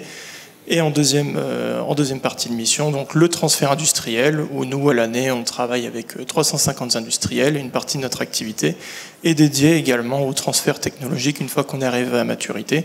Et c'est dans ce cadre-là que s'inscrit notre travail actuellement avec la chromatogénie. Alors pour quel marché ? Alors du coup, les marchés, donc ici, on va s'intéresser essentiellement au marché de l'agroalimentaire. Donc pour l'emballage, on vise principalement ces marchés, mais finalement, on s'intéresse aussi à d'autres types de marchés qui s'intègrent hors de l'alimentaire. Avec des besoins de fonctionnalité sur ces marchés. Voilà, tout à fait. Donc du coup, on a visé, on a différents marchés adressés. Donc pour la partie alimentaire, donc on a le frais surgelé, la partie épicerie sec et gras, la restauration emportée, comme je l'ai dit également hors alimentaire.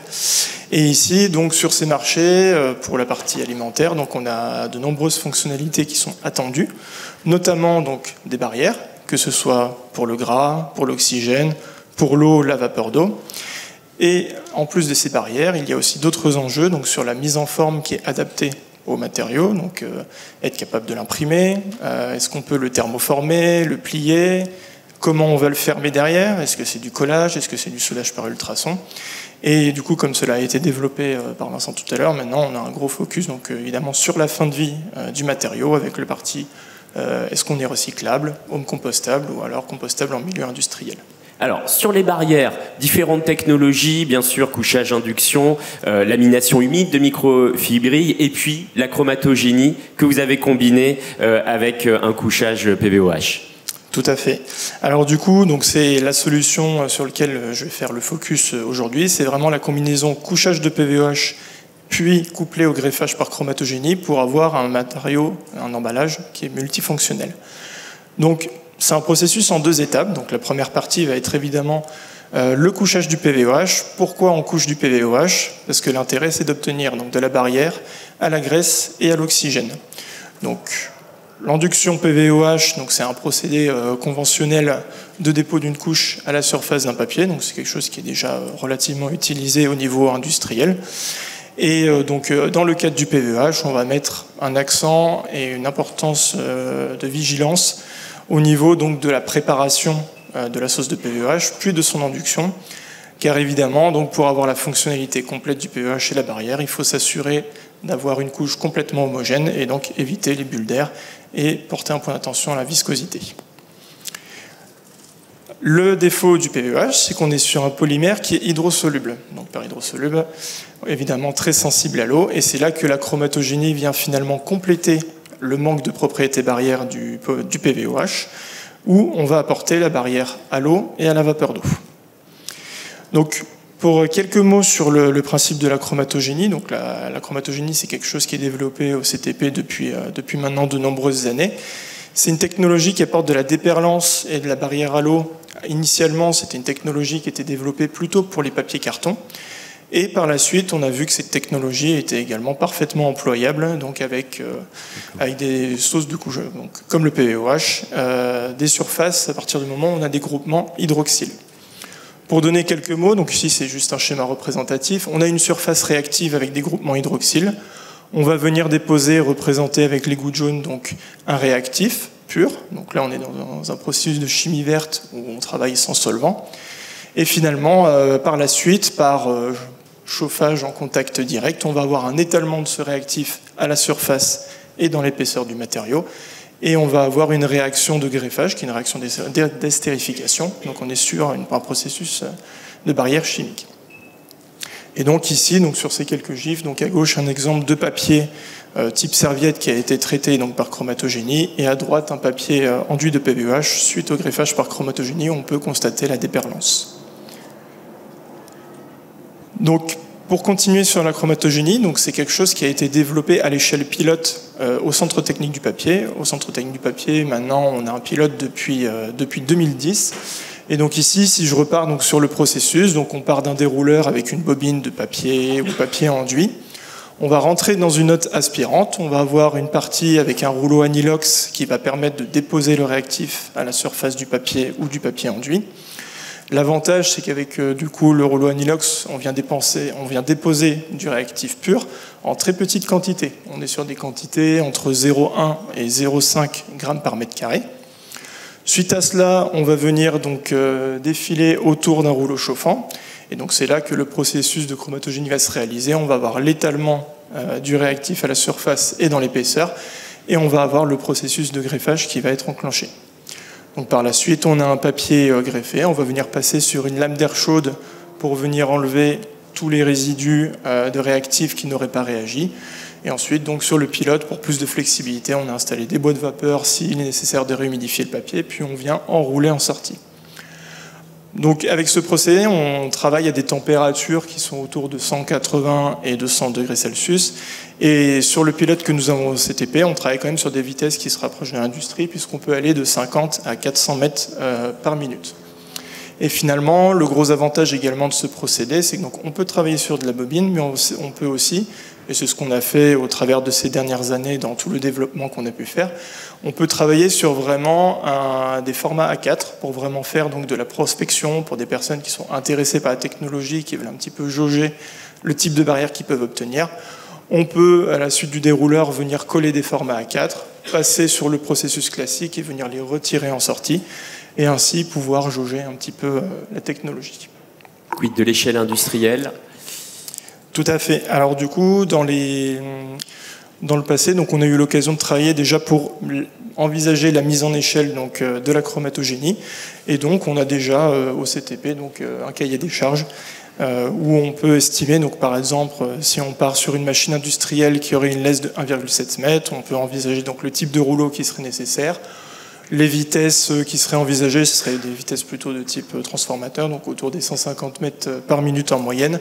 Et donc dans l'exemple des cylindres chauffants, on pourrait envisager des cylindres d'un diamètre de 0,9 m et un nombre de rouleaux chauffants autour de 4, car ici, donc l'importance pour avoir les propriétés barrières, c'est d'avoir un temps de contact de chauffe entre 3 et 4 secondes. Donc ici, c'est juste un résumé donc, de ce que je viens d'expliquer. Donc la solution est vraiment issue de 2 étapes. Une première étape de couchage PVEH pour la barrière au gras à l'oxygène. Ici, donc, je ne l'ai pas précisé avant, mais au niveau du PVEH, on vient déposer entre 3 et 8 grammes par mètre carré. Donc ici, le choix du grammage va vraiment dépendre du type de support. Pour un papier plutôt épais, donc 300 grammes mètre carré, on va plutôt mettre 8 grammes par mètre carré. Pour du flexible, 60 grammes mètre carré, on va plutôt viser 3 grammes par mètre carré. Et donc, dans un deuxième temps, pour apporter les propriétés barrières à l'eau, on va venir faire le greffage par chromatogénie, où là, donc, comme je le disais, on dépose de très petites quantités, entre 0,1 et 0,5 grammes par mètre carré. Et donc ici, avec le PVOH, donc, on a des épaisseurs greffées qui sont de l'ordre du micron. Alors, quelle fonctionnalité obtenue suite à cette combinaison? Alors, donc, en termes de fonctionnalité, donc, avec la combinaison de ces 2 technologies, on peut avoir l'ensemble des barrières multiples donc, qui sont nécessaires donc, pour le gras, l'oxygène, l'eau et la vapeur d'eau. Donc ici, j'ai mis donc, un tableau avec quelques propriétés, les tests et normes associés, ainsi que donc, les meilleures performances qu'on a pu constater au travers de notre développement. Les performances dépendant évidemment donc, du support utilisé, de la bonne induction du PVOH, du greffage par chromatogénie. Et on s'est intéressé évidemment dans tout notre processus de développement à la mise en forme du matériau.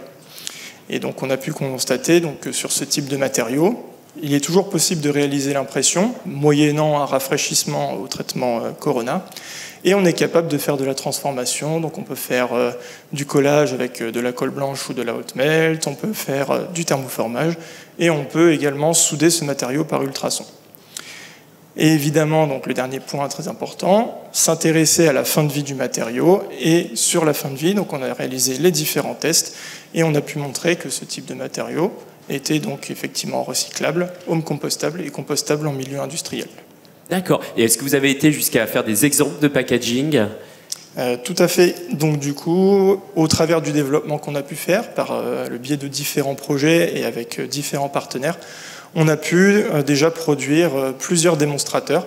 Donc je vous représente ici et vous avez des exemples ici en physique. Donc des gobelets carton, des barquettes peut-être pour des fruits, des fraises ou voilà, des fruits rouges. Typiquement, qu'est-ce qu'on peut trouver d'autre ? Donc vous avez l'exemple donc pour des barquettes pour les fraises. Ici, on a des barquettes donc plutôt pour le vente à emporter. Exactement. Ou type barquette traiteur.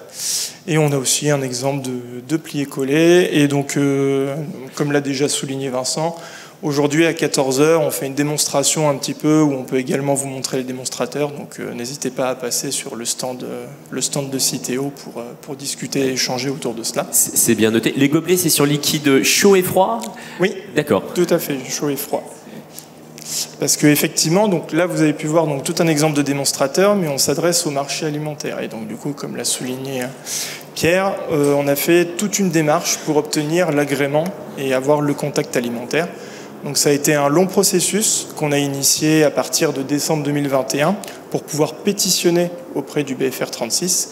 Et donc en juillet de l'an dernier, on a eu la réponse du BFR et donc la validation et l'inscription sur liste positive donc de papier enduit de PVOH et qui ont eu un simple greffage par chromatogénie et du coup qui permet de couvrir tout un tas d'applications avec des usages à température inférieure ou égale à 90 degrés et du coup pour des aliments secs, gras et humides mais non acides. Et ça, c'est un sésame véritablement pour le marché européen, c'est ça ou quel est le périmètre ? Voilà, c'est ça le périmètre, donc du coup c'est français européen. Et donc du coup, j'imagine que désormais cap sur l'industrialisation, qu'en est-il ?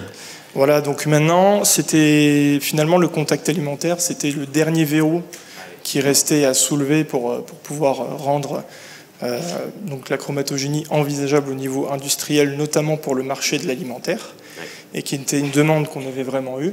Donc si je reviens donc sur cette slide avec les marchés potentiels, je me suis permis d'entourer en vert des choses qu'on a pu explorer au niveau du centre, avec donc toute une typologie de projets, mais également avec les démonstrateurs que j'ai pu vous montrer, ou que ce soit en termes de performance barrière, ou alors sur de l'application en conditions réelles, on a pu montrer que le matériau était viable pour ce type de marché.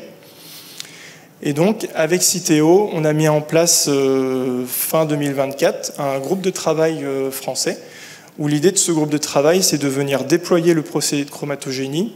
Et nous, au niveau du centre technique du papier, on est arrivé au bout de notre point de vue donc, du développement sur la chromatogénie. Et l'idée maintenant, c'est de faire le transfert technologique vers les industriels pour qu'ils puissent s'approprier la technologie. Et donc, on a voulu rassembler l'ensemble de la chaîne de valeur avec les papetiers, les transformateurs et des utilisateurs finaux, dont Auchan, cité. Sur quelles applications, du coup ? Alors, du coup, Auchan, ils ont pu faire donc, des tests. Donc, c'est l'avantage dans ce groupe de travail d'avoir des utilisateurs finaux. Donc, quid des performances barrières quantifiées, d'avoir vraiment des démonstrateurs utilisés en conditions réelles. Donc du coup, ici, Auchan, avec des barquettes thermoformées par le groupe Lacroix, ils ont pu faire des essais de conservation en milieu réfrigéré de ces barquettes avec donc, du fromage, des viandes, alors c'était viande blanche, viande hachée, viande rouge, des filets de saumon et également, qui n'apparaît pas ici, donc la partie pâtisserie avec des éclairs au chocolat.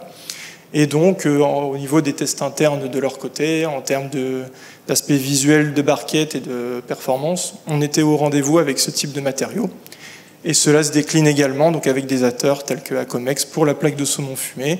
Ah oui. Et ici, je parle beaucoup donc, de papier quand même plutôt épais, mais on a également donc, des choses dans le flexible qui se font avec Constantia pour la partie beurrière, où on a également fait des tests et qui se sont avérés tout à fait pertinents et performants. Entendu. Sur le saumon fumé, vraiment une petite parenthèse pour avoir discuté avec un industriel du saumon qui avait enlevé cette plaque et qui avait vu ses ventes en linéaire s'effondrer et a été obligé de les remettre. Donc là, on a une solution alternative, effectivement, pour maintenir la plaque, mais avec une solution à base de papier carton. Éventuellement, oui. Et donc, avec l'ensemble de ces démonstrateurs, donc, comme on est dans la phase d'industrialisation, donc le CTP accompagne sur ce processus, qui est un processus qu'on connaît et qu'on peut facilement envisager. Donc, c'est un processus qui est découpé en 3 étapes. Alors ici, les timings sont peut-être légers, mais il faut compter un processus global en 3 étapes sur des projets de 18 mois, où une première partie donc, concerne l'adéquation produit, avec les industriels, les marchés qui sont ciblés et des tests possibles sur machine pilote du CTP. C'est typiquement la démarche qu'on a donc, avec le groupe de travail, avec notamment la participation donc, de Citeo, sur les exemples que j'ai pu citer, donc avec Acomex ou Constantia. Et dans un deuxième temps, une fois qu'on a bien ciblé, on a validé les performances, on part sur une partie adaptation du cahier des charges pour construire une machine adaptée aux besoins de l'industriel, et également apporter notre expertise pour la partie consultation des équipementiers. Et dans une dernière phase, donc la partie installation et mise en route de la machine industrielle, où nous, on va intervenir plutôt pour la partie formation des opérateurs, les aspects sécurité, éventuellement le contrôle qualité sur les premiers essais de démarrage industriel. Entendu, donc c'est un projet à horizon, disons, un an et demi pour être réaliste. Oui, voilà, entendu. Alors pour conclure, François. Donc pour conclure sur la présentation d'aujourd'hui, donc j'aimerais rajouter un point là-dessus. Donc on envisage l'industrialisation, mais donc on a quand même déjà travaillé en amont sur le positionnement technico-économique donc de cette solution. Comme je l'expliquais, on a 2 étapes. Donc la première étape d'induction PVOH. Donc ici, au niveau des quantités déposées, comme je le disais, on vise au maximum 8 grammes par mètre carré. Donc après, donc voilà, j'ai mis quelques chiffres pour parler. Donc le coût du PVOH à la tonne, on est sur du 5 000 € par tonne. Et si on considère un coût de traitement PVOH sur un papier, vraiment en termes d'OPEX opérationnel, pour un papier autour des 300 grammes mètre carré, on va avoir un coût de traitement autour des 139 € à la tonne, soit 4 centimes d'euros par mètre carré. Pour des papiers plus fins, on va être sur 290 € à la tonne, ce qui représente également 2 centimes d'euros par mètre carré. Si on met en regard donc, en coût additionnel donc, la chromatogénie, on vient déposer de très faibles quantités de réactifs, 0,5 g par mètre carré. Le réactif qu'on utilise, le colorant de palmitoïl, donc son prix d'achat il est autour des 8 000 € par tonne. Et pour la chromatogénie, si on considère donc, la partie vraiment investissement, CAPEX et ainsi que la partie opérationnelle, pour un carton autour des 300 grammes par mètre carré, on a un coût de traitement donc, qui est autour des 57 € la tonne. Et pour un papier plus fin, 60 grammes mètre carré, on est autour des 280 € la tonne. Et dans les 2 cas, on est autour de 2 centimes d'euros par mètre carré. Et ces calculs se basent finalement sur une estimation de module avec le type de spécification que je vous ai donné plus tôt dans ma présentation, où on a une estimation du module de chromatogénie qui est autour de 2,5 à 3 millions d'euros, où un tiers du prix est dédié à la partie donc, cylindre chauffant, hotte aspirante. On a une petite fraction pour la partie laveur d'acide chlorhydrique. Et le gros de la machine, évidemment, donc c'est toute la partie rouleau anilox, refroidissant, lame d'air, sécheur infrarouge, etc. Merci pour cette analyse économique solide. Allez, le mot de la fin, François. Et donc, du coup, pour terminer et revenir sur la première slide que je vous ai montrée, donc par rapport à la solution qu'on souhaite proposer, on s'inscrit dans plusieurs des enjeux auxquels il faut répondre dans le domaine de l'emballage, donc notamment pour la partie recyclage, où du coup on a pu démontrer la recyclabilité de ce matériau. On a un impact également sur la décarbonation, car ici on propose un matériau qui est composé à 95% de papier carton. On a pu voir avec l'analyse technico-économique que ce serait une solution qui est viable, et on a une vision sur les coûts et accessibilité donc, de la technologie. Et on répond évidemment aux conformités réglementaires ici avec la validation du contact alimentaire. Merci François, vous pouvez l'applaudir pour cette présentation inspirante, riche en perspective. Et pour poursuivre cette séquence papier-carton, j'ai le plaisir d'appeler Yann Lemou à me rejoindre. Vous pouvez applaudir Yann. Peut-être Vincent ou François, l'un de vous deux peut me rejoindre pour laisser la place à Yann, si vous le voulez bien. Yann, vous êtes directeur économie circulaire et politique produit au sein de Copacel, l'Union française des industries des cartons, papier et cellulose, le syndicat professionnel représentant les entreprises françaises productrices de pâte, papier et carton, 70 entreprises, environ 11 000 personnes et un chiffre d'affaires de près de 5,6 milliards d'euros représentés. Et puis Yann, depuis depuis 2024, vous avez eh bien la responsabilité en tant que directeur général de Revipac. Revipac, justement, joue un rôle clé. Précisons la mission. Oui, merci de cette invitation, Pierre. Merci à Citeo aussi de cette occasion de parler du papier carton. Revipac est une structure un petit peu particulière qui a été créée au moment de la REP des emballages ménagers, en même temps que Citeo, dans sa version historique, éco-emballage à l'époque. Et il y avait l'équivalent d'ailleurs pour l'ensemble des matériaux, avec une mission qui était finalement assez simple sur le principe, mais complexe à mettre en œuvre. C'est que lorsqu'on a mis en place la collecte sélective, il fallait être capable de recycler les emballages collectés et avoir une montée en puissance qui soit cohérente avec des centres de tri qui produisaient des papiers cartons à recycler, mais la certitude qu'on aurait en face des débouchés pour les recycler. Et la filière s'est engagée à créer une structure qui donne une garantie aux collectivités locales que quoi qu'il arrive, ce qui sort des centres de tri sera repris et recyclé par les recycleurs et principalement en France. Donc sa mission, c'est bien de donner cette garantie aux collectivités locales, faire en sorte qu'il y ait un débouché quoi qu'il arrive, quelles que soient les circonstances économiques, même dans des périodes où les papetiers pourraient avoir moins besoin de s'approvisionner en vieux carton pour produire du papier recyclé. Et puis il y a une autre mission qui est complémentaire de cette partie aval, c'est sur l'amont, en lien avec Citeo, de travailler sur la recyclabilité des emballages pour être sûr qu'ils seront adaptés aux procédés de recyclage de l'industrie papetière. Alors le matériau papier et carton, donnons quelques éléments chiffrés pour pouvoir situer l'état des lieux.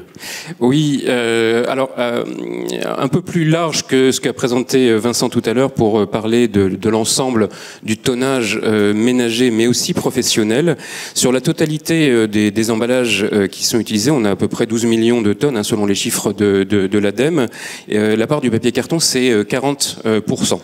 Et il y a, je dirais, une différence entre les emballages professionnels et ménagers.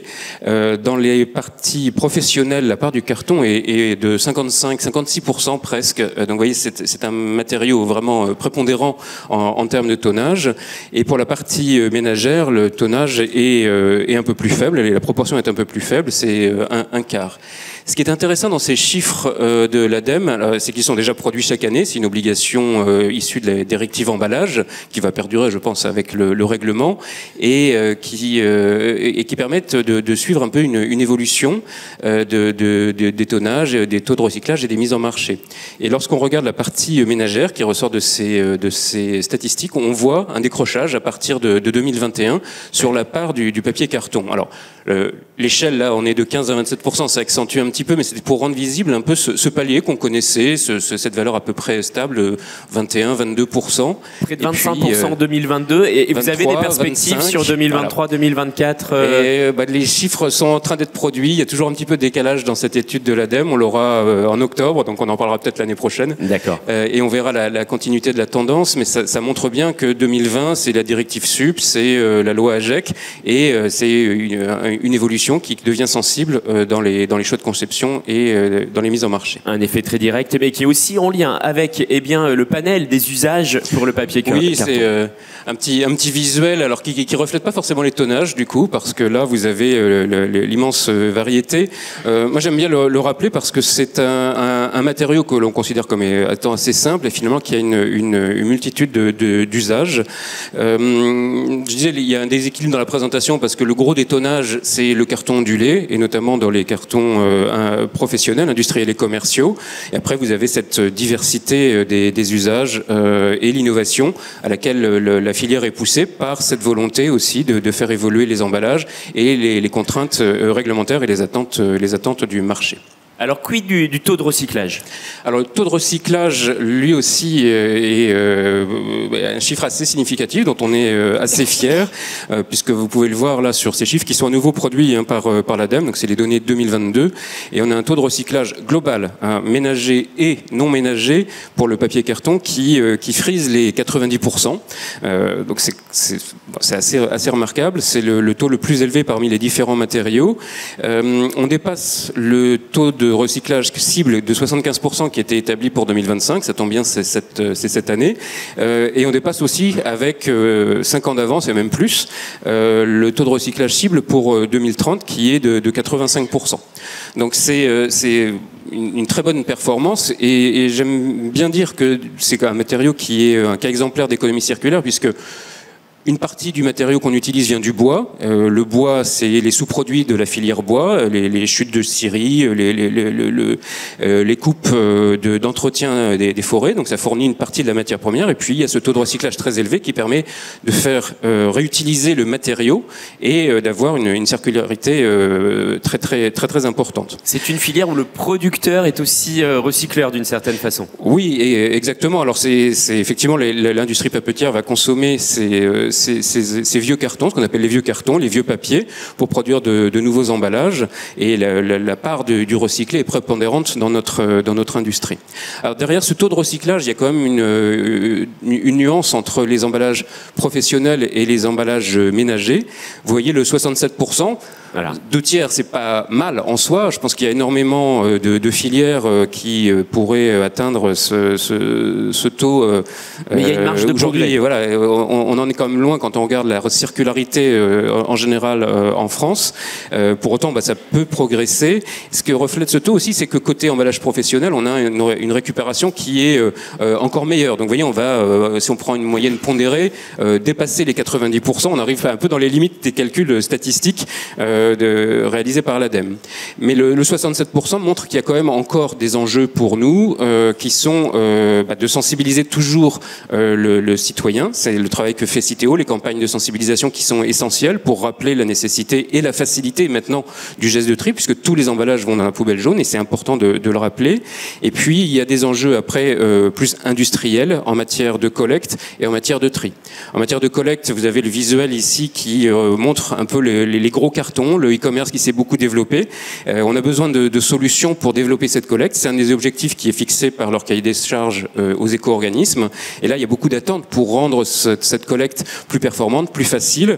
Elle a des impacts aussi sur les autres matériaux, parce que quand vous remplissez la poubelle jaune, ça fait un peu moins de place pour le reste. Donc il y a des impacts indirects, il y a des impacts d'image. Ça donne aussi l'idée que la collecte sélective ne serait pas très efficace, c'est pas très propre. Donc il y a vraiment un travail à faire sur ce sujet de collecte. Et le tri, c'est le deuxième point. Là, c'est un exemple avec une boîte de médicaments, c'est la cosmétique aussi. On la voit bien, mais les petits emballages, même si celui-là, il est plus gros que votre tête, mais là, en réalité, il est tout petit et dans le centre de tri, ça peut être perdu. Et ça fait partie d'un certain nombre d'usages de mise en œuvre du papier carton et donc on en a évidemment besoin d'améliorer la collecte de ces petits formats pour capturer ces tonnages et encore améliorer le taux de recyclage des emballages ménagers. On l'a vu avec François, des innovations technologiques.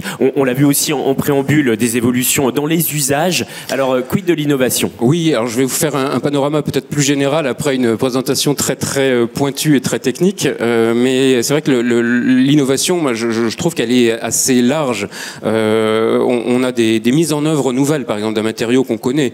Et j'aime bien ces exemples de silos ou de distributeurs pour le vrac, puisqu'il s'agit de s'adapter à la demande, à l'évolution des modes de consommation. Il y a la possibilité pour des plus petites épiceries ou même des plus grandes épiceries de proposer des solutions en matière de vrac.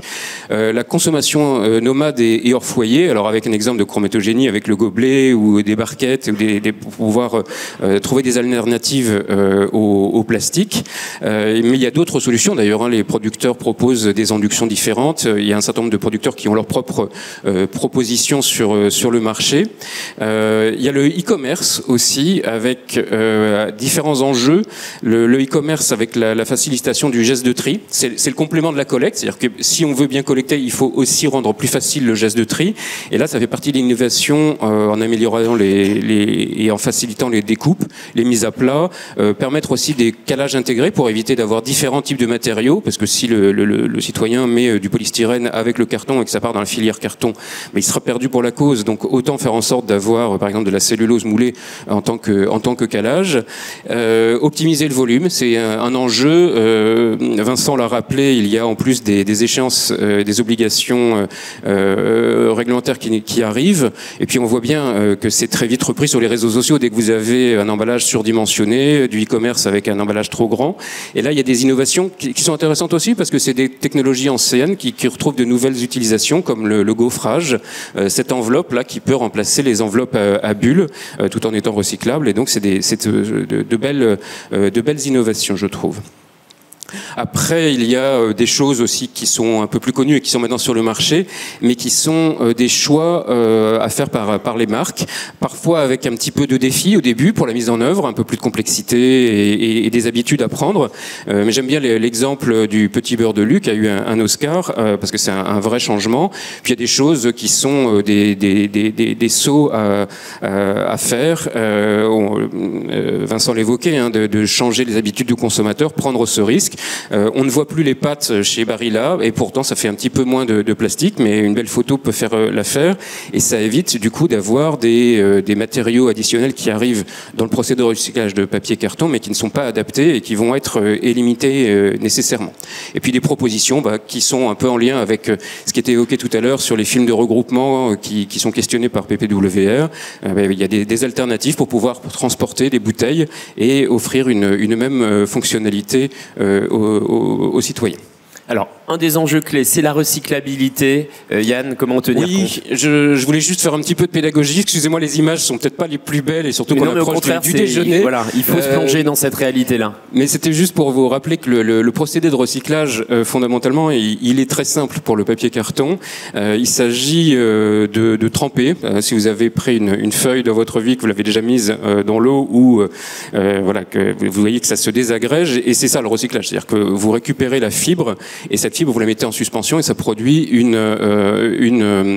pâte recyclée. L'enjeu dans cette séparation, c'est de faire en sorte de ne pas avoir d'indésirables qui soit réduisent le rendement du recyclage, soit à l'extrême le perturbe. Et ce qui sort, vous voyez, de ce pulpeur, on appelle ça un pulpeur, c'est un mélange de choses, alors qui peuvent être intégrées dans l'emballage, des pelliculages, des fenêtres, comme je le disais tout à l'heure. Ça peut être aussi des erreurs de tri, du fait que des films plastiques, par exemple, vont être orientés vers la mauvaise filière et vont arriver dans une usine de recyclage papetier. Donc l'enjeu évidemment est de minimiser ça. L'industrie innove, alors pas sur la conception d'emballage mais sur les procédés aussi, en faisant en sorte de valoriser autant que possible ces résidus de recyclage. Je pense à un site notamment à Strasbourg qui a mis en place un procédé pour utiliser ça comme source de combustible en substitution au gaz naturel. Voilà, mais l'idée est évidemment de réussir à le supprimer à la base. Et donc le procédé, je disais c'est très simple, on est quand même dans l'industrie, il faut aboutir à une pâte et un papier qui respecte évidemment des exigences très strictes. Donc la partie pulpage comporte aussi des étapes de classage, de nettoyage et d'affinage pour avoir une pâte qui soit évidemment apte à être utilisée dans la production après de papier, donc avec une machine à papier qui va produire une bobine qui sera transformée ensuite sous forme d'emballage dans ces différentes applications. Pour ceux qui souhaitent voir cette vidéo, peut-être après le déjeuner plutôt, donc, mais vous avez un site internet avec l'adresse qui est à l'écran, qui va vous donner les différentes étapes visuellement sur le déroulé du recyclage. Donc la première étape que j'ai déjà montré un petit peu en photo, c'est ce pulpage avec des balles qui sont compactées. Donc ça, c'est ce qui vient des centres de tri, des balles qui compactent sous forme de cubes les emballages ménagers ou professionnels d'ailleurs. Après la pâte avec ses étapes d'affinage dont j'ai parlé et l'injection dans une machine à papier qui va produire la nouvelle bobine qui va être stockée et expédiée. Et donc le recyclage, formellement, il a lieu ici, c'est-à-dire que vous avez la production d'une nouvelle pâte à papier à base de fibres recyclées qui permet de produire une nouvelle bobine de papier. Donc, je vous invite à aller le voir. Je trouve que les petites vidéos qui sont disponibles montrent bien chacune des étapes et ça rend assez concret les enjeux qu'on peut avoir, y compris en conception d'emballage, de voir le procédé qui reçoit ces emballages et qui ensuite va devoir les recycler. Et je l'ai fait, c'est effectivement fort pédagogique. Alors, le bras armé pour l'évaluation de la recyclabilité d'un emballage, c'est le CEREC. Le bras armé, oui, je vais le présenter rapidement et Vincent complétera. Mais le CEREC, c'est une structure qui est commune à Revipac et à Citeo, qui historiquement a construit beaucoup de connaissances en testant des emballages les uns après les autres. Et et en créant une matrice de connaissances. Donc sur le site du CEREC, dont l'adresse est également là à l'écran, vous pouvez trouver des avis généraux, donc à portée générale sur une caractéristique particulière d'emballage.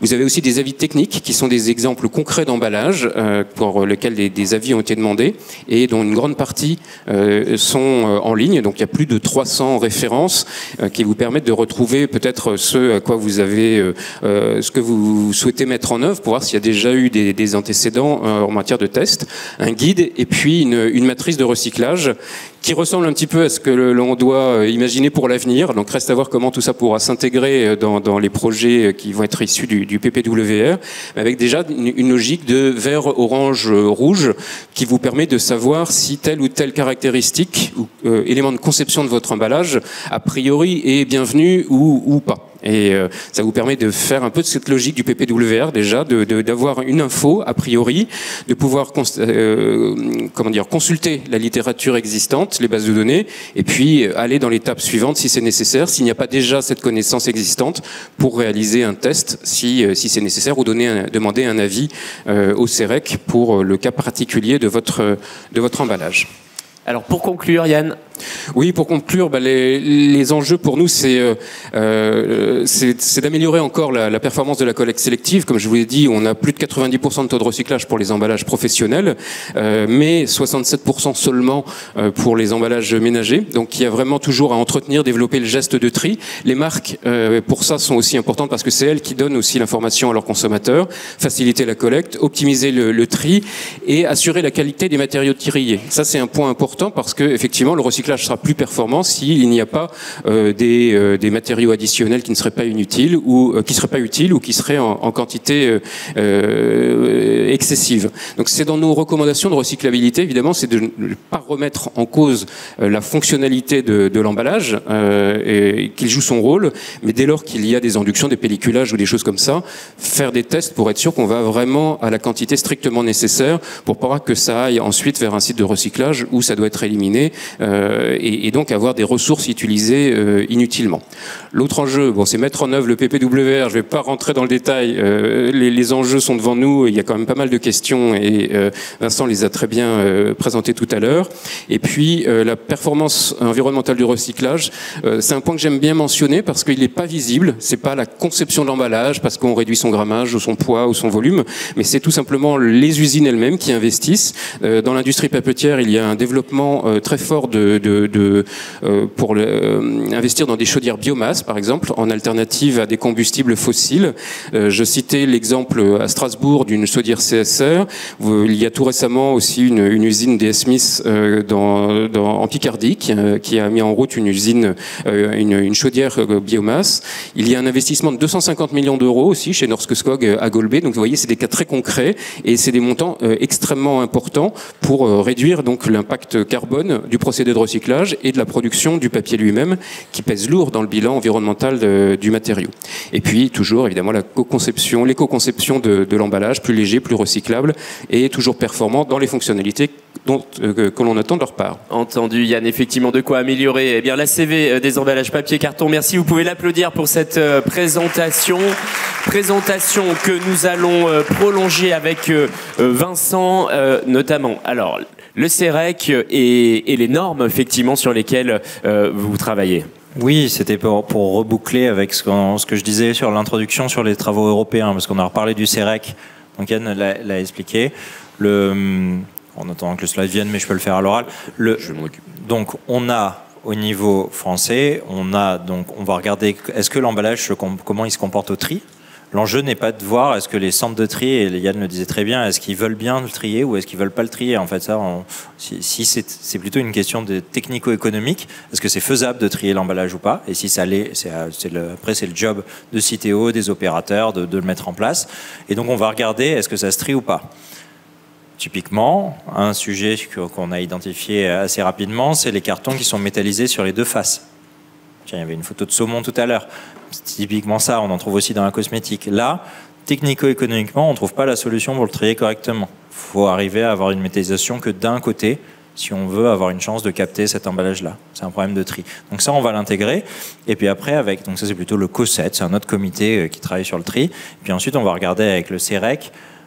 Voilà toutes les étapes. Donc Yann avait une slide qui reprenait ces étapes-là, mais c'est juste pour se dire, bah tiens, dans toutes ces étapes-là, une fois que c'est arrivé chez le recycleur, qu'est-ce qui se passe concrètement? Est-ce que j'arrive à aller au bout? Quelle est la qualité du papier recyclé à la fin? Et donc le CEREC, depuis 2005, si je dis pas de bêtises, une longue expérience maintenant, un des premiers et des pionniers à faire ça, teste les emballages concrètement pour savoir si ça se recycle ou pas et vous donne des avis. Donc ça c'est très important. Je vais assez vite sur les slides, vous les retrouverez, on les diffusera. Vous avez le replay et en plus on les diffuse si vous en avez besoin. Mais voilà, donc on va vraiment vous donner les recos dans ces tableaux de tiens, ça marche au tri et ça marche au recyclage. Et puis du coup, faites ce design-là ou au contraire, ça marche pas, attention, il y a un risque. On va vers des avis généraux. Yann l'a mentionné. En 2024, on a travaillé sur le recyclage des briques. On a publié un avis sur les papiers paraffinés. En 2025, la cellulose régénérée associée à du carton arrive. Les papiers cuisson, c'est quelque chose qu'on nous demande depuis longtemps. C'est un cas hyper compliqué dans le sens où il est cuit, le papier. Donc on rajoute en plus l'usage consommateur. Oui, mais il est cuit, mais sous ma tarte très humide, en fait, il n'est pas si cuit que ça, en fait. Mais sur les bords, il est très cuit. Et en fait, cuire du papier, alors cuire de la fibre, ça empêche le recyclage. On va le dire assez simplement. Par contre, la présence d'une humidité, finalement, du produit qui est dessus va pas empêcher le recyclage. Donc c'est toute cette complexité de l'usage du consommateur qui nous fait qu'on prend un peu de temps à répondre à cette question-là, mais on arrive là avec des réponses pour aider le marché. Ce que je voulais faire, c'est simplement vous dire qu'on reboucle avec l'Europe. Alors dans le plastique, on a plus de 30 organismes qui délivrent des infos sur comment faire un emballage recyclable. C'est l'enfer. Il y en a moins dans le papier carton. Dans le papier, on en a 3 gros. Avec 4, 5 si on creuse un peu, mais il y en a 3 gros. Donc le CEREC qui ressort, qui a du poids au niveau européen. Forever Green qui a développé une méthode également qui ressemble à beaucoup de monde du papier carton. Atiselka en Italie, qui est pas mal utilisé aussi en Allemagne. Mais voilà, on a 3 organismes finalement qui donnent des protocoles de test, des recommandations divergentes. Donc, bonjour aujourd'hui pour la simplicité pour vous y retrouver. Donc vous voyez peut-être que si vous êtes dans ce monde de la fabrication des emballages papier carton, peut-être que vous utilisez une des 3, peut-être les 3. Peut-être que si vous utilisez de l'emballage papier carton, vous voyez passer ces noms-là dans les fiches produits, les fiches emballage que vous recevez. Donc ce qu'il faut dire très clairement, c'est qu'à court terme, l'info sur la recyclabilité, QCE, on en revient à ça, la loi française dit c'est votre éco-organisme qui vous donne l'info. Donc moi aujourd'hui, Citeo, pour donner l'info, on s'appuie sur le CEREC. On ne s'appuie pas sur les autres. Donc ça, au moins, déjà en France, aujourd'hui, il y a une seule méthode. Demain, on en revient vers la norme européenne. On va faire une norme papier-carton avec un protocole européen, avec un tableau européen. Pourquoi? Parce qu'il faut arrêter ces 3 méthodes. Et vous avez un exemple très concret. Alors, je ne l'ai pas pris dans l'alimentaire. C'est une étude qui a été faite par Citeo. Vous prenez les différentes méthodes et vous avez des résultats complètement différents pour un même emballage. Et donc ça, c'est inacceptable en fait. On parle des mêmes usines. Enfin Yann, tu me corriges, mais on a à peu près les mêmes usines en Europe. Les appros sont un tout petit peu différentes parce qu'il y a des choix qui ont été faits sur la collecte un tout petit peu différents. Mais en vrai, c'est des choix de protocole et de gouvernance des organismes qui donnent des résultats différents plus que la réalité terrain. Et donc c'est ça vraiment le travail de la norme, c'est qu'on va aller passer sur des normes européennes. Tout le monde aura la même méthode, les mêmes tableaux et on avance. Voilà, donc on charge à nous, avec Yann, avec d'autres, d'aller défendre tout ce qui est le CTP, qui est très impliqué là-dedans, d'aller défendre au niveau européen toute notre connaissance qu'on construit depuis 2005 pour que ce soit repris en fait et que vous n'ayez pas trop d'impact sur vos choix d'emballage. C'est un travail qui est en cours. Les normes plastiques, on l'a vu, le travail est quasiment finalisé. Enfin, on attend la publication, mais le papier carton, c'est en cours. Démarrer vraiment en janvier, objectif publication en avril 2026, ça va hyper vite. Ah d'accord. Réunion toutes les 2 semaines. Donc ça va hyper vite, on sur des gros débats, mais pour harmoniser, c'est le prix à payer.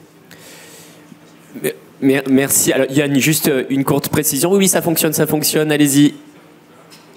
D'accord. Oui, une remarque, c'est que c'est un travail en cours. Forever Green avait l'ambition et a l'ambition de trouver une manière d'harmoniser ces différentes méthodes qui coexistaient jusqu'à présent en Europe. Comme c'est un travail en cours, il ne faut pas nécessairement le subir. C'est-à-dire que dans la salle, si vous faites des tests, si les résultats vous étonnent, signalez-les nous, parce qu'on est encore un peu dans des périodes d'étalonnage, trouver les bons paramètres, les bons niveaux. C'est un travail complexe, et donc le CEREC, Citeo, Revipac, on est là pour recevoir vos remarques éventuelles, vos questions, et identifier peut-être des incohérences dans les résultats, et qui nous permettraient après de les faire évoluer, de les corriger, de les remonter aussi au niveau où toutes ces discussions ont lieu. C'est maintenant qu'il faut agir avant que ça soit gravé dans le marbre. Séance de questions-réponses, n'hésitez pas à vous signaler. Oui, madame, on vous amène un micro. Merci de vous présenter avant de poser votre question. Bonjour, Cathy Estève, Impact Group. J'ai une question pour Monsieur Bru. Comme vous le savez, dans la loi Egalim, depuis le 1er janvier 2025, les sociétés de restauration collective n'ont plus le droit de servir, cuire, réchauffer les aliments dans des contenants en plastique pour les enfants. Et donc il y a eu des précisions par rapport à ces contenants sans plastique dans le guide du CNRC, et qui dit que un plastique, à partir du moment où il est chimique, enfin à partir d'un matériau dès qu'il est chimiquement modifié, c'est un plastique. Et ma question est-ce qu'on peut considérer que la chromatogénie, du coup, modifie chimiquement la fibre de cellulose et par définition, est un plastique? C'est une bonne question. Alors François. Oui. Alors du coup, par rapport à cela, donc l'élément de réponse, donc du coup, sur la solution qu'on a présentée, donc du coup, dans un papier enduit de polyvinylalcool sur lequel on vient greffer par chromatogénie. Finalement, donc la couche de polyvinylalcool qu'on vient déposer, donc je disais entre 3 et 8 grammes par mètre carré, dépendamment donc, du type de papier, ça représente une couche qui va faire entre 3 et 8 micromètres. Et donc le traitement par chromatogénie, il est vraiment à l'extrême surface du polyvinylalcool, donc on a une profondeur de pénétration dans la couche qui est de l'ordre du micron. Donc en fait, on ne vient pas traverser cette couche, et en fait, on ne vient pas modifier chimiquement la fibre de cellulose du papier qui est en dessous. Et donc ça veut dire, alors il y a une précision, qu'effectivement on n'est pas dans le cadre de la réglementation plastique. Peut-être une précision là-dessus pour bien comprendre cette notion de molécules modifiées, etc. C'est pour ce qui est considéré comme du plastique, mais il y a dans la loi AGEC et dans la directive SUP l'exemption pour les encres vernis colle. Et les encres vernis-colle ont la particularité d'être en fait des inductions. Donc pour nous, ce qui relève de l'induction est une solution qui permet de ne pas être dans le périmètre du plastique. Et donc ça permet d'être conforme et d'être une solution comme alternative pour les emballages en papier carton. C'est clair pour cette question. Y a-t-il une autre question dans la salle? Demande de précision, interrogation. Si c'est pas le cas, eh bien, écoutez, on va applaudir chaleureusement nos trois intervenants. Merci à vous pour ces précieuses interventions.